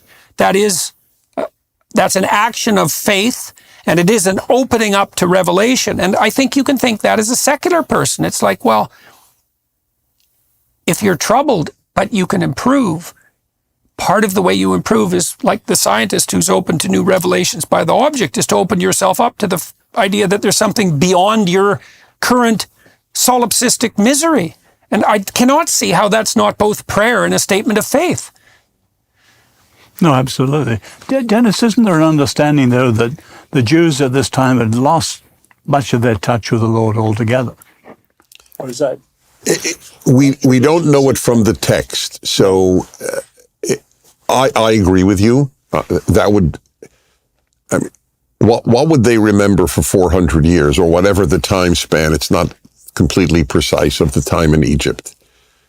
That's why Moses, as we'll see, obviously says, "Well, what name do I give when I go to them and say I came in so and so's name?" So if they had remembered the name, he would not have asked that question.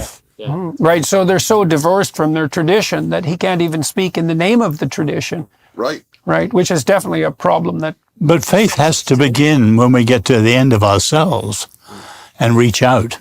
And obviously they got so out of touch that they needed to cry out. And this cry is an incredibly important triggering moment, isn't it? By the way, I use this because I also wrote a commentary on the Haggadah, the Passover Seder service. And I said, so there are four famous questions children ask at the Seder. So I said, here's a question for adults to ask. If God took the Jews out of Egypt, why didn't he take them out of Europe? Mm-hmm.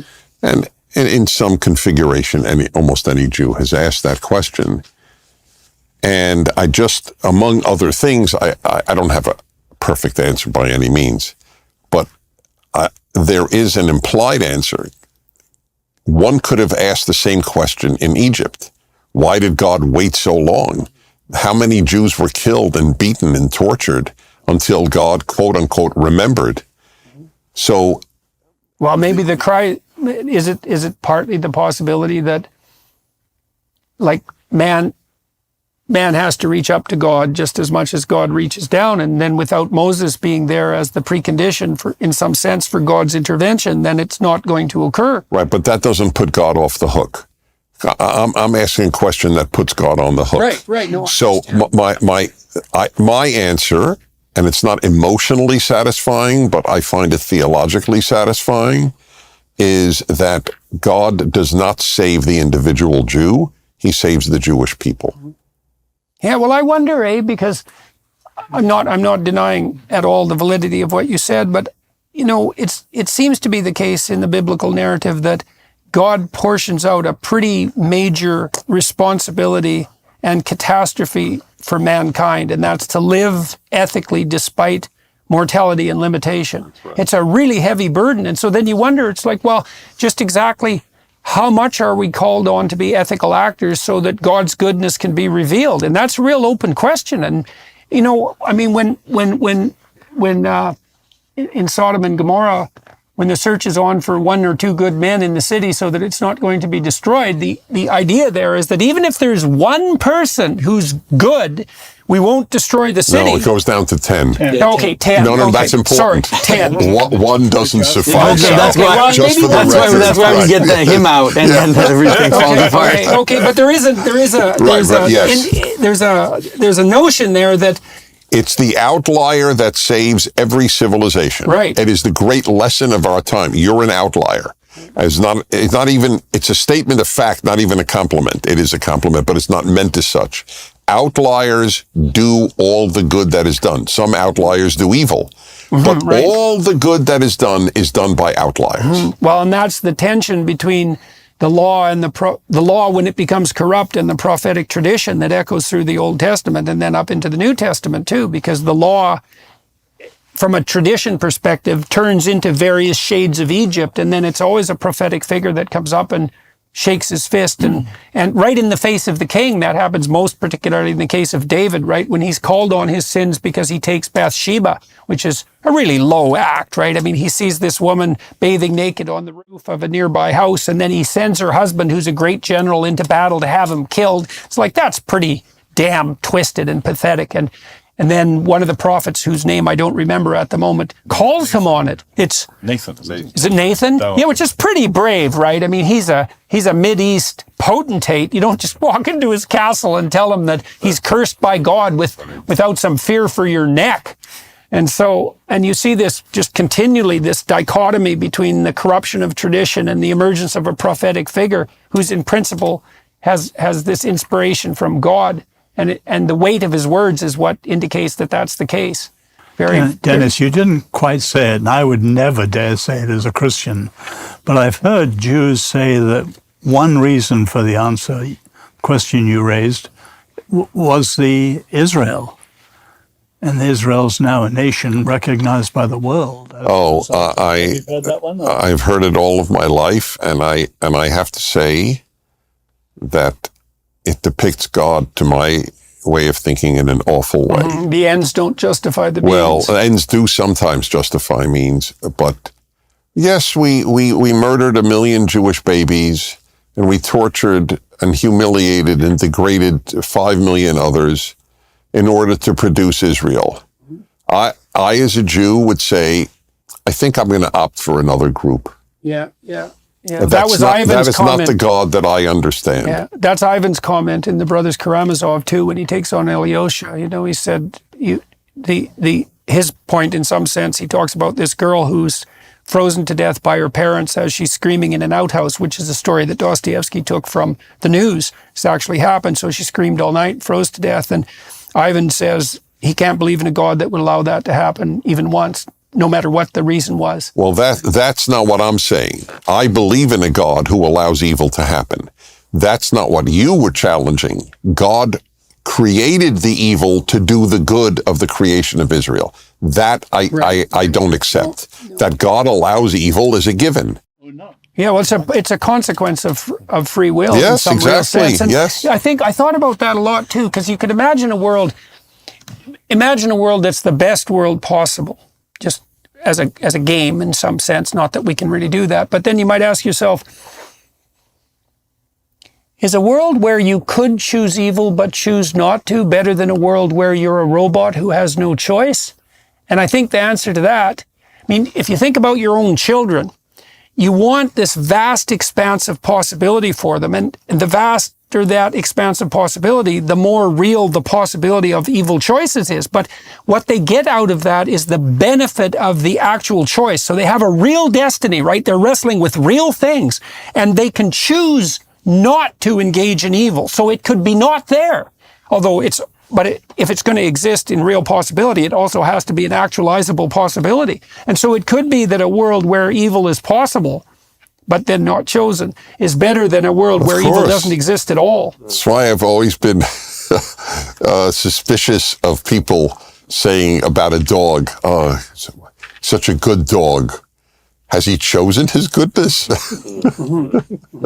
Yeah, surely a world in which there's a possibility of doing good and bringing about generating value is a world that is better than a world in which that's simply not possible at all.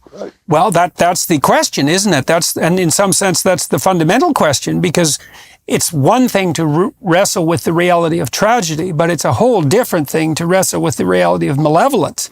And you might say, well, why would God create a world where the snake in the garden, let's say, why would God allow a world where evil existed to exist as a possibility? And it could be easily that the good that is there as a consequence of the breadth of possibility supersedes the evil of the possibility of malevolence. Plus, it also gives people some real thing to wrestle with, right?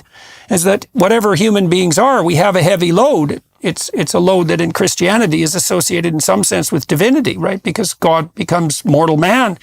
And so it's what we're contending with is real in the most fundamental sense, and that means it's not trivial. We can get into real trouble. And of course, the Holocaust, that was real trouble. And so that's also it's a very peculiar idea, but it's also some evidence of the, I don't know, respect that whatever created us has for us, that we actually have a real destiny, and in the broadest possible sense. I suppose you can say that it's just not possible to bring about a world in which benevolence is possible, where there isn't a genuine risk of malevolence as well. Well, maybe it's not possible. It may be, but so then you might think that the optimal solution is where great evil is possible but freely rejected. And that would be the best of all possible worlds. And I do believe that's the case. And I certainly see this is part of the Jungian idea of incorporating the shadow, I suppose, which is also that this capacity that we have within us, which is a predatory capacity, this capacity for great evil and for brutality and for strength, all of that makes us much more than we would be if we can harness that for good than we would be if we were just harmless rabbits, for example. You know, not to denigrate rabbits, they're perfectly lovely, but you get the picture. And the best people I know have been the people who, you know, have absolute capacity for mayhem if unleashed, but choose not to unleash it. In fact, to harness it for purposes of the good. So now Moses kept the flock of Jethro, his father-in-law, the priest of Midian. Another indication of him being subservient to an ethical structure outside both the Egyptian and the Hebrew structure there, because he's serving this priest of Midian and tending his flock. That also makes Moses a figure that transcends the parochial confines of his culture, another indication of that. And he led the flock to the backside of the desert and came to the mountain of God, even to Horeb. And so God here is associated with the mountain, and so you could riff on that. And the angel of the Lord appeared to him in a flame of fire, this compelling and attractive fire phenomenon, out of the midst of a bush. And he looked, and behold, the bush burned with fire, and the bush was not consumed. And Moses... That's the symbol Jews often use for the Jewish people. We're always burned, but we're not consumed. Mm-hmm. Yeah, and the question is, in a situation like that, just exactly what's being burned away. You know, I mean, one of the reasons that the transcendent is terrifying and why people purified themselves, for example, before they engaged in psychedelic experiences historically, was because if they got too close to the fire, the burning that produced was so intense that it might be of mortal danger. You know, if you're 95% dead wood and you get too close to the fire, all that dead wood should go, but it might be fatal. So, you were mentioning the whole heroic side of faith, or I think you were, in fact. There's also this terrifying aspect of the deity linked to transcendence and the absoluteness, the mysterium tremendum et fascinans, as Otto described it, this mystery that is both repelling because it's terrifying and at the same time attractive. And I think that was obviously... Well, we get some echoes of that, I would say, in contact with things of great beauty. The European cathedrals are like that. I was in one in Vienna recently that had 3 floors of plague bones underneath it.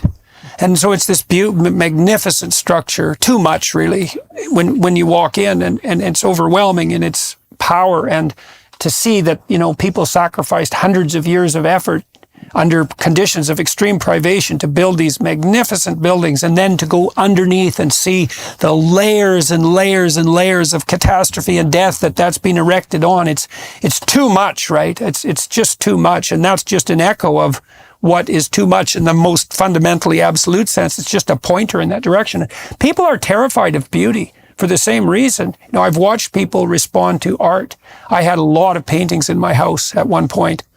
They're all coming back now. Like 300 of them, you know, it was just paintings everywhere.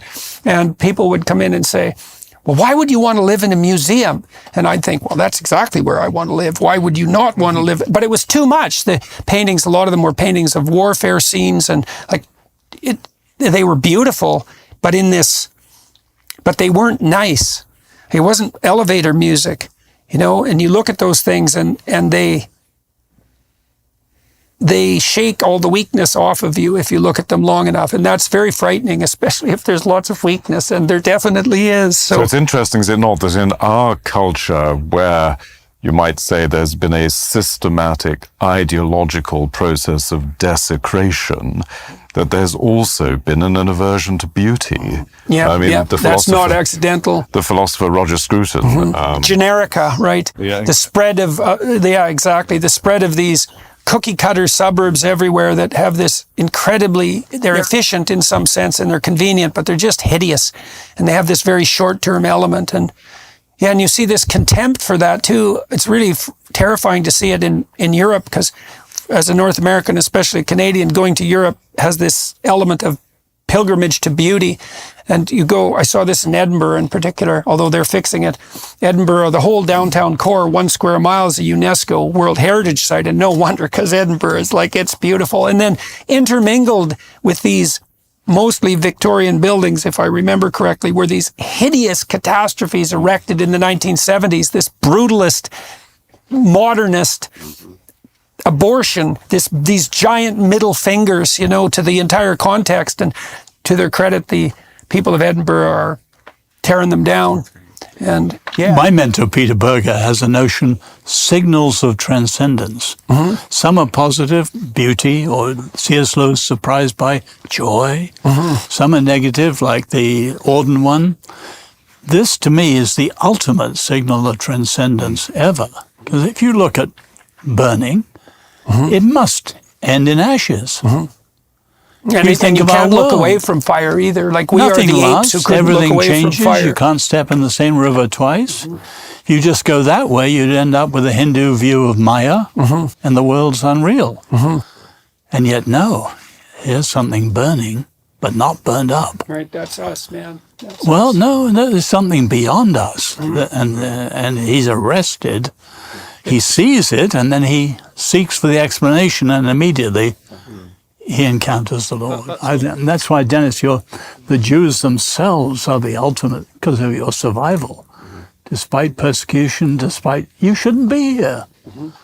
Some shouldn't. You know what I'm saying. Just forgive me. I shouldn't Now have you're in allowed trouble. that out. Yeah. Now you're in trouble. I'm thinking of Trotsky and the like. I just there's some Well, to jump unimpressive Jews. To jump from the Hebraic to the Hellenic, that's not far off the way Plato uses the image of fire in his famous image of the cave in Book 7 of the Republic. The flames are flickering, but that's not all there is. There's transcendence beyond. There's the sunlight, the stable, timeless sunlight outside the cave, which the sort of chaotic fire of the sensory world and the fickle world, the ever-changing world, but it's a signal of transcendence, as Berger puts it. And it's an interesting sort of consonance there. Well, fire is also this mysterium tremendum and fascinance that you describe, because I think biologically, and I'll think about this from an evolutionary perspective, we're all descendants of the first proto-human chimpanzee analog who absolutely 100% could not stop looking at fire. Right? And fire is absolutely fascinating to human beings. It's so interesting to watch people around a campfire, for example, where we feel at home. We gaze into the fire, and the fire seems to me to be something that escapes what's called latent inhibition, is that almost everything we see after we've seen it multiple times, we see as a representation of memory. We don't see the thing itself, but fire is one of those things that escapes that, and we see fire as something that's constantly new, plus it's always constantly changing, and we cannot look away from it, just like we can't look away from little children, and we can't look away from sexual beauty. These things all escape the tyranny of our conceptualization. So I just wanted to say something about these two. Like, to me, these two texts, the one you read before and this one, is really one of the most a very beautiful description of reality, based a little bit on what you were saying before. Because it says, and God heard their groaning and remembered his covenant with Abraham, with Isaac, and with Jacob. First of all, this is also referring to Genesis at the end of the flood, because that's how the flood ends. The flood ends, it says, God remembered Noah. And when God remembers Noah, the waters recede, and then the dove finds the tree, finds the structure. that connects heaven and earth. That's what the dove finds. And so you have this verse, but right there it says he remembered his covenant with Abraham, Isaac, and Jacob. And for the first time, you have this hierarchy again coming back, saying God is already giving back the identity to his people. He's already saying it's not just God and chaos. It's there. There's this whole story that's there, and he's going to give it back to his people. And then Moses, so is that Jacob's ladder? Do you think is that the definitely? Same imagery? It's definitely that Jacob's ladder, the intermediary mountain, and the tabernacle itself. When we get to the tabernacle, you'll see it's a representation of Moses' mountain itself, or the mountain of paradise itself. So then Moses, right after that, you have Moses.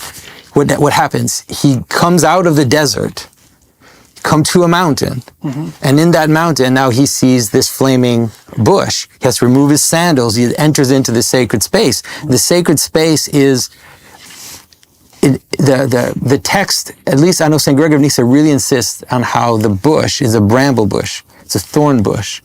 And that's you can see that's the fullness of everything, because the thorns are the consequence of the fall.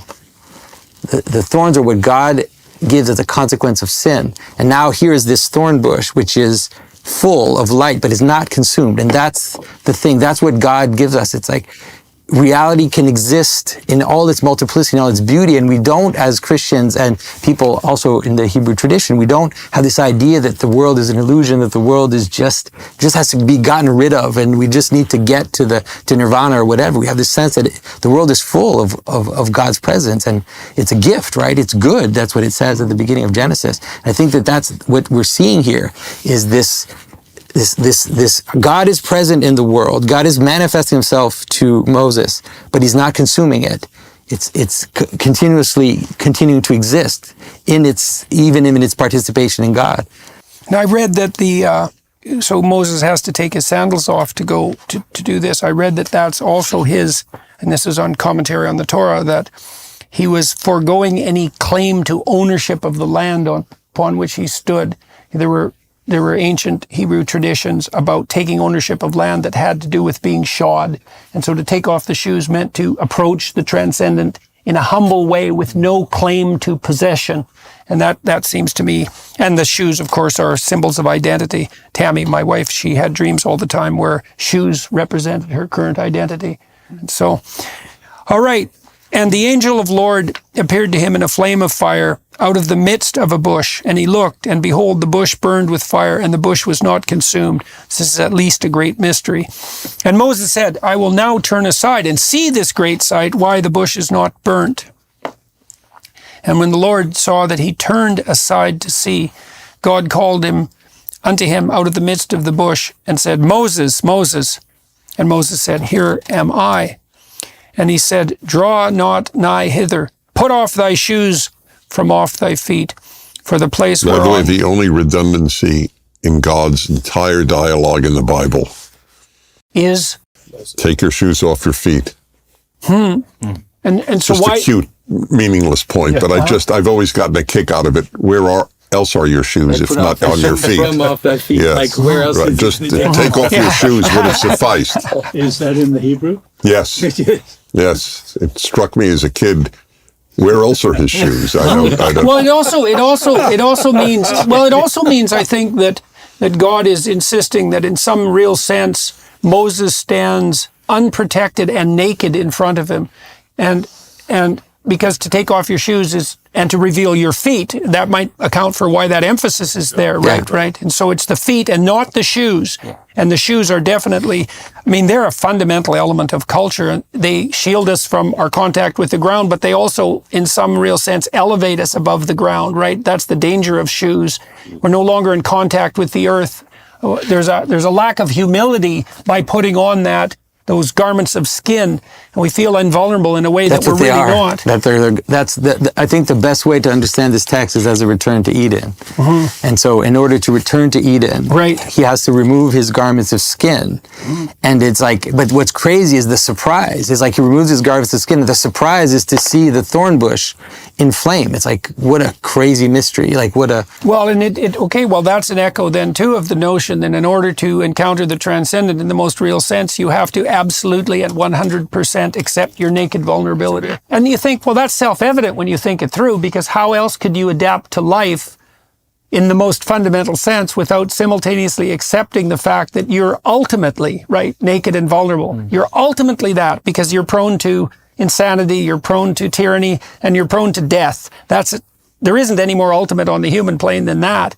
And so if you can't adapt to that and accept it, then you can't adapt to or accept life. So You think that's a big reason, any of you, why so many people have rejected God? They're not prepared to accept their vulnerability? Oh, yes. I don't know. I'm truly asking. I had not thought of it in this way. Well, I think that the rejection, in some sense, of the travails of the saints and the prophets and the crucifix is definitely, it's a rejection of the catastrophe of mortality. Because all of those traditions call on us, and you see this as a clinician. One of the things that clinicians learned across all the different schools of clinical psychology was that the more radically you accept the necessity of confronting what you're terrified of and wish to avoid, the higher the probability that you'll move forward and recover. And we don't know the limit to that, right? And the Christian question, in some real sense, is the limit to that. It's like, well, how deep into the abyss do you have to look? And the answer is not only into death, but beyond death, into hell. Because if death is what terrifies you the most, you know nothing about hell, because there are many things worse than death. And so the call is to gaze into the abyss as far down as it goes, and that's all the way to the bottom. But that basic state of vulnerability, of fragility, it does conjure up a sense of finitude, I think, in the human experience. Finitude and dependence, and a sense of lack, a sense that we are not, in the end, masters and captains of our soul, that we require an orientation to something greater, something on which we do depend. Finite, yeah, right? absolutely. And also, I think we have a particular crisis at the moment. I think we can see this in the universities with the so-called mental health crisis. And it's linked to this assumption that human beings should be happy. And if they're not, there's something wrong with them. And our ancestors grew up with the tenet that life is extremely difficult, and that a path to happiness is extremely demanding. And also unbelievably unlikely, right? And you should be grateful when it comes along, but by no means expect it. And then they had a noble vision too on the Roman and the Greek and the Hebrew front, which was not so much hedonic happiness, which is very trivial. And Solzhenitsyn says, well, that disappears when you first hear the boots kicking down your door at 3 a.m. It's like, so much for happiness, that's gone. And then what do you have? And well, that was Frankl's question and Solzhenitsyn's question. And part of the answer to that is, in the face of privation and terror and tragedy and malevolence, you have the great adventure of your life. And one of the things that I think is true is that you find that adventure in truth. Because truth is an adventure, and it might be enough of an adventure. It might be enough of an adventure to justify the catastrophe and malevolence of life. And I wonder whether the erosion of certain basic rituals is also generating a lot of problems. I mean, not trivial example, but one that comes to my mind was a death in college about 20 years ago of a brilliant young student who was hit by a car crossing the road in the college. And I noticed that the students, the 18, 19-year-old students, were completely thrown by this.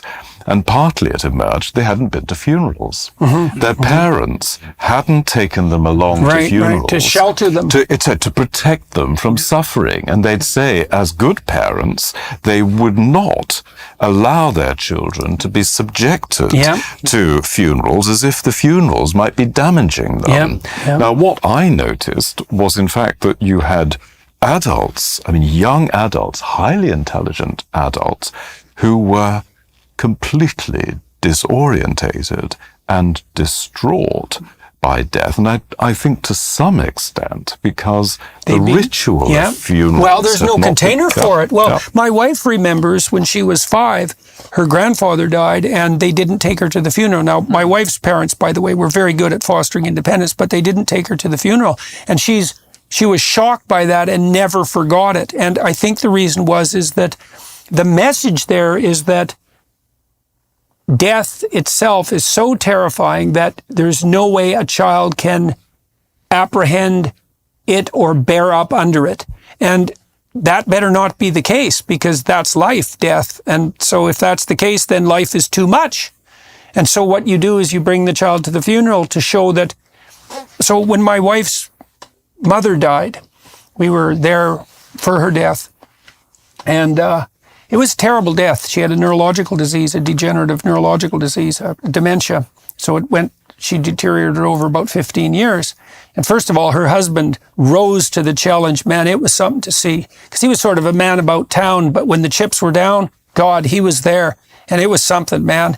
And then I watched her family deal with this. They're pretty tough. My wife's sister is a palliative care nurse, and her other sister is a pharmacist. And they've confronted mortality, in a noble sense. And what happened in that family was that as they mutually faced death together, and this is also what you do at a funeral, is the bonds that attached them to each other grew stronger and thicker.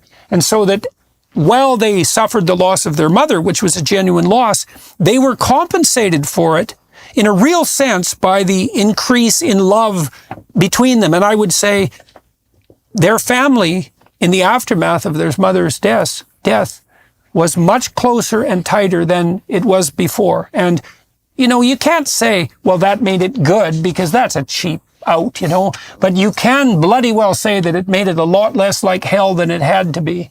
And so these containing rituals, your children are a lot tougher than people think, and you need to take them to a funeral so that they can see that the adults, I'm going to be like Dad, and look, he can stand up in the face of death, maybe even in the face of the death of his father, and he can still move forward. And God, you better learn that, because it's coming down the pipelines. But the text is, this text is precisely such a ritual, right? This isn't a live stream of history, right? This is a text written to convey, you might say, the order in history, or the transcendent order in history, and to bring us into that history. And so, when you talk about the ritual of the funeral, for example, that's a ritual to help you understand the horror of death, and to, in some sense, redeem it, at least from the point of view of your own self-consciousness, to be able to understand it. And so I think, when you see these moments that refer to God remembering his covenant and so on, this is in a way showing us that the text is itself a liturgical creation of our own subjectivity, our own memories, such that we can make sense of our lives here and now. Well, I just want to ask Jordan a question. It intrigued me what you said about your mother's father. It was bon vivant, and then rose to the challenge. Oh man, it was unreal. Right. So I want to ask you a question. Prior to the challenge, what would you have predicted his behavior would have been? Well, I always liked him and admired him, but he was a man about town, extroverted guy. So I had he passed the test, and you would have predicted he would have passed the test. Not to the degree that he did. It was really quite stunning. So here's my question, and it's really, I wrestle with it. I don't have an answer. I am curious to hear anyone on this. Do we know people before they have been tested? No, not really. We don't know ourselves either. Then this is a very, very interesting question, because life in America, at least, from World War II to till 2010 even years ago, was quite easy for the vast majority of its citizens. Mm-hmm. By any reasonable historical standard. Exactly, yeah, which is the only standard, obviously. So is it fair to say we don't know the moral caliber of most of the people living in America, because I think people have been tested in the last 2 years, and I think half of my fellow citizens failed dismally, especially doctors, I might add. Well, wasn't it Hemingway who said that every generation needs a war to sort out what's important? And it's a very dark thought. Yes. Well, it's more, maybe, William James would have said something like a war or its moral equivalent. And that was something James... Right, or its moral equivalent. Yeah, right. well, because you have... Well, that's what I'm referring to, its moral equivalent, yes. Exactly, yeah, exactly. Well, so it's interesting. Do we even know ourselves till we're tested? Mm-hmm. I don't think so. Well, I think you can make a case for this biologically. Here's a case. This is quite interesting. So you might ask, why do you grow when you go somewhere new? And there's two answers to that. One is you go there and you gather more information, you talk to new people, you see new things. And so you can think about that as a constructivist response, right? Your web of knowledge, adaptive knowledge increases because you've been more places. But that's not all that happens. If you go somewhere new and you expose yourself to a challenge, then new genes, the genes that haven't turned on to encode certain proteins turn on, and they flesh out your psychophysiological structure. And you could even imagine that you decided to take on a new challenge voluntarily. So that'd be part of the heroic journey. Then your biology is going to respond to that right down to the genetic level. And it's going to reveal new potential that's coded inside the genetic structure that's going to make you literally more than you are. And there's this idea that Jung talked about in relationship to the maze in the Chartres Cathedral.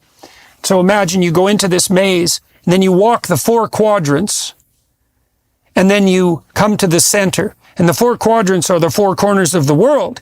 And you have to pass through all the 4 corners of the world before you come to the center. And the idea there is that you have to hit yourself against all the sharp edges of the world before the full potential of what you are is manifest. And that has something to do, I would say, also with the idea of the harrowing of hell, is that you have to face death, and you have to face tyranny, and you have to face malevolence, and so that's hell at that point. And the deeper you peer into that abyss, and the more strenuously you wrestle with that, the more of you turns on. And so, and I think that's how, and then you also think, well, how could it be any other way? Why would what was within you manifest itself fully in the absence of challenge? Nothing works that way. You don't get stronger without lifting weights. So then that leads to another question. How many people, putting aside an easy society, how many people lead a life devoid of challenges?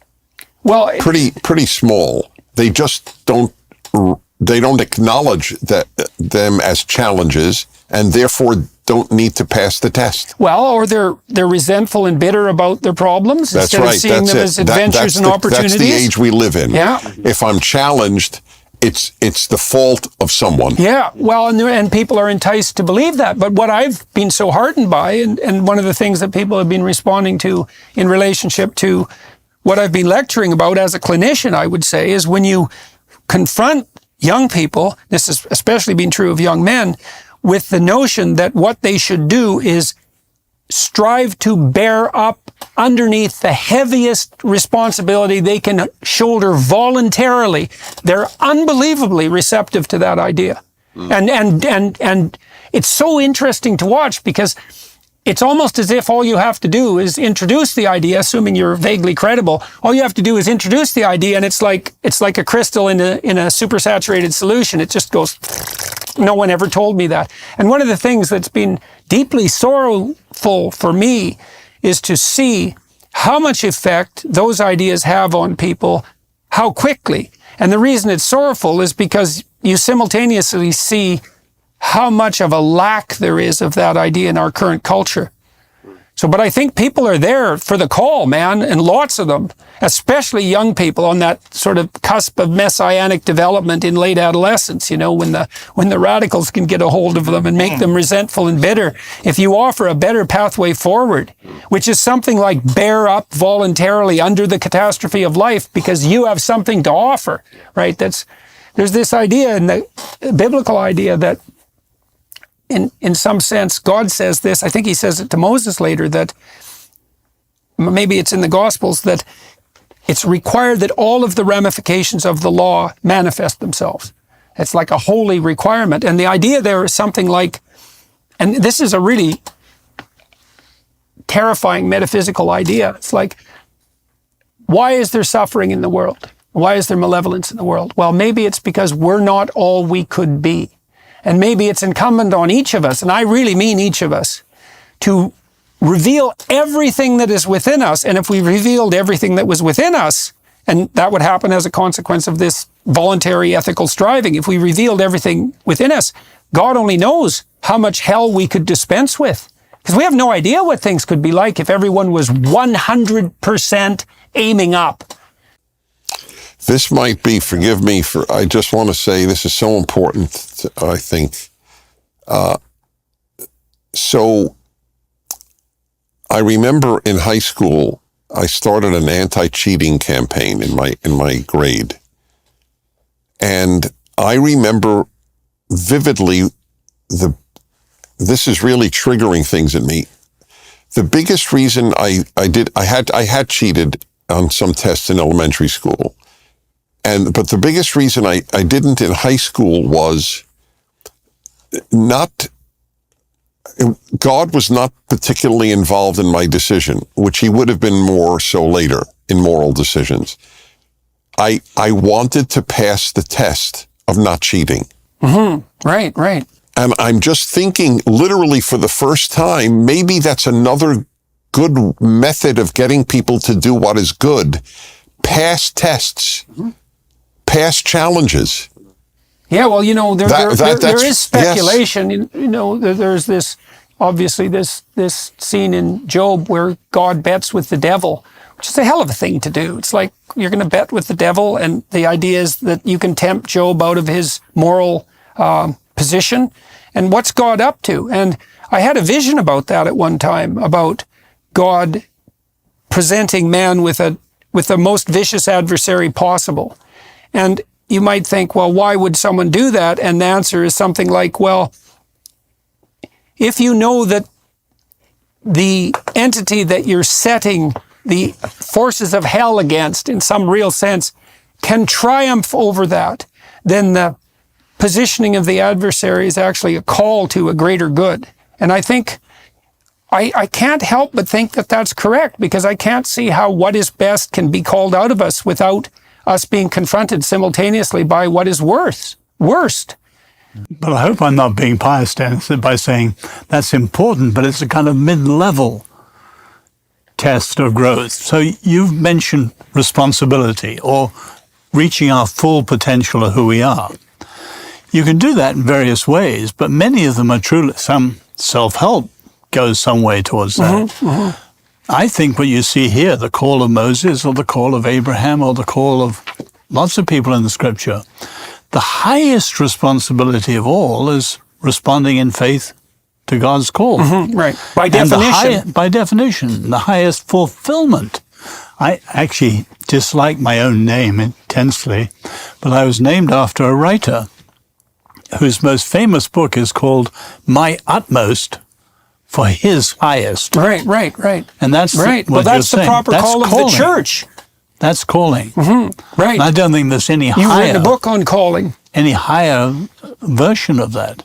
Well, and here's something that's relevant to that too. So I know neuropharmacologically, I studied pleasure as a biological mechanism, and the intense pleasure that's associated with joy and enthusiasm. So enthusiasm is to be filled with God, theos, and theos. It's to be filled with the Spirit of God. You do not experience joy as a consequence of achieving a goal. You experience joy as a consequence of positing a goal and then noting progress towards the goal. And so a corollary of that is that the higher the goal, the more intense the joy attendant on observation of progress towards it. And so then you might say, if you wanted to maximize the possibility of hedonic expression, not to degenerate into a cheap hedonism, but to maximize it in the most real sense, and this is a Viktor Frankl idea in some fundamental senses, you pick the most noble impossible goal. And that's the mountain, that's service to God, again, by definition, right? Because it's service to the highest thing, whatever that is. And then that opens the door, that does literally open the door to it's a precondition for the experience of joy. And so these people who are depressed and anxious and miserable, part of the reason for that is that their ethic is scattered. Their goals are diverse and low level. There's nothing beckoning in the distance. And so they can't see progress because there's no progress, and certainly not progress to a superordinate goal. So there's actually no positive emotion. And that's technically the case because the positive emotion system is a calibration system that produces navigation orientation towards a destination point. That's literally how it functions. So I think you just described the whole book of Exodus just right there. Like that's right. Really what Exodus is. Yeah. Right. Well, that's like the journey to the promised land. Mixed multitude that is gathered into, and you can experience that in yourself as much as in a people or in anything actually functions that way. And anything that is you can identify. where there is no vision of people perish. Right. Where Exactly. the cultural norms are so degraded. It's also the danger of dispensing with an ideal, because the problem with ideals is that every ideal is a judge. So the ideal of beauty is a judge because who of us compares to the ideal beauty? And the answer is no one, and we all know it. And so the ideal is a catastrophe in that sense. It's a raging fire that can consume you. Yes, exactly. But if there's no ideal, there's no goal. And if there's no goal, then there's no joy. And so what are we going to do? We're going to dispense with our ideals so we don't hurt anybody's feelings. And what we're going to dispense, well, that's exactly what we're being called upon to do. And so we're going to abandon joy. And unless you have the ultimately judgmental ideal, it's so perverse. Unless you have the ultimately judgmental ideal, there's no precondition for joy. God. But back to Stephen's thing about the funeral and the reality, the history. In other words, psychology and lots of things, you can throw incredible interpretive light. But the highest thing here is that God is the actor in this, and it happens in history. So the surrounding nations, all their festivals were festivals of nature, spring and so on. The Jewish festivals are festivals of history. And they're taught to follow them as if they were there, maybe centuries later. In other words, you've got to keep always that history is the decisive thing here. And in light of history, you bring in psychology. I happen to be trained sociology, bring it in. But history and meeting God, you're into pretty heavy philosophy. Yeah. You see here, too, that what's put in the highest place, which is so fascinating, is the spirit that calls you to freedom out of tyranny, right? As we said before, even if it calls you into the desert to begin with. And so it's quite the conceptualization of God, is that part of whatever is to be properly put in the highest place is exactly the spirit that calls you out of tyranny. And so, all right, well, let's finish off this chapter.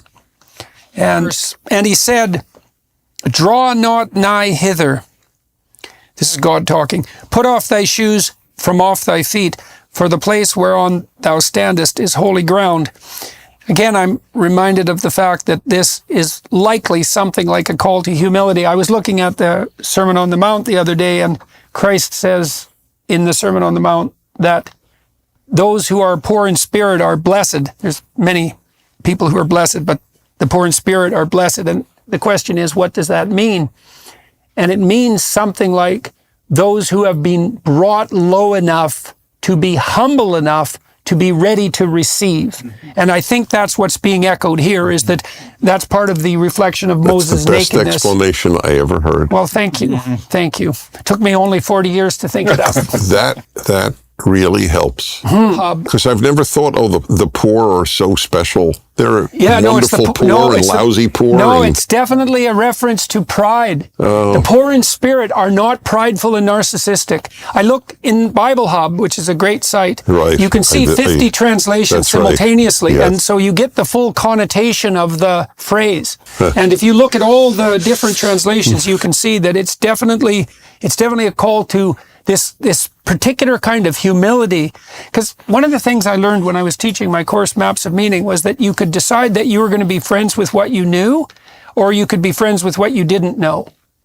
right? And so if you're friends with what you know, you try to prove your point all the time. And I'll fall prey to that from time to time. But once you realize the depths of your ignorance and you think, well, what I don't know is inexhaustible, and my troubles are inexhaustible, so I better have an inexhaustible source to call on, and I can certainly call on the inexhaustibility of my own ignorance. And it reverses everything, because all of a sudden the fact that you don't know is actually your greatest hope, because there's always the possibility that if you lowered yourself, Jung said, modern men do not see God because they do not look low enough. It's so brilliant. And if you can make friends with your own ignorance, then you open up the landscape of revelation to everything you don't know. Well, that's so good if you have a problem, because the reason you have a problem is because you don't know something. And so this is definitely an injunction there, is that the place whereon thou standest is holy ground. And if you're on holy ground, and maybe you're always on holy ground, you should have your damn shoes off and your eyes open. And yeah, well, that'd be a terrifying thing to apprehend. All right, gentlemen, that was a good start.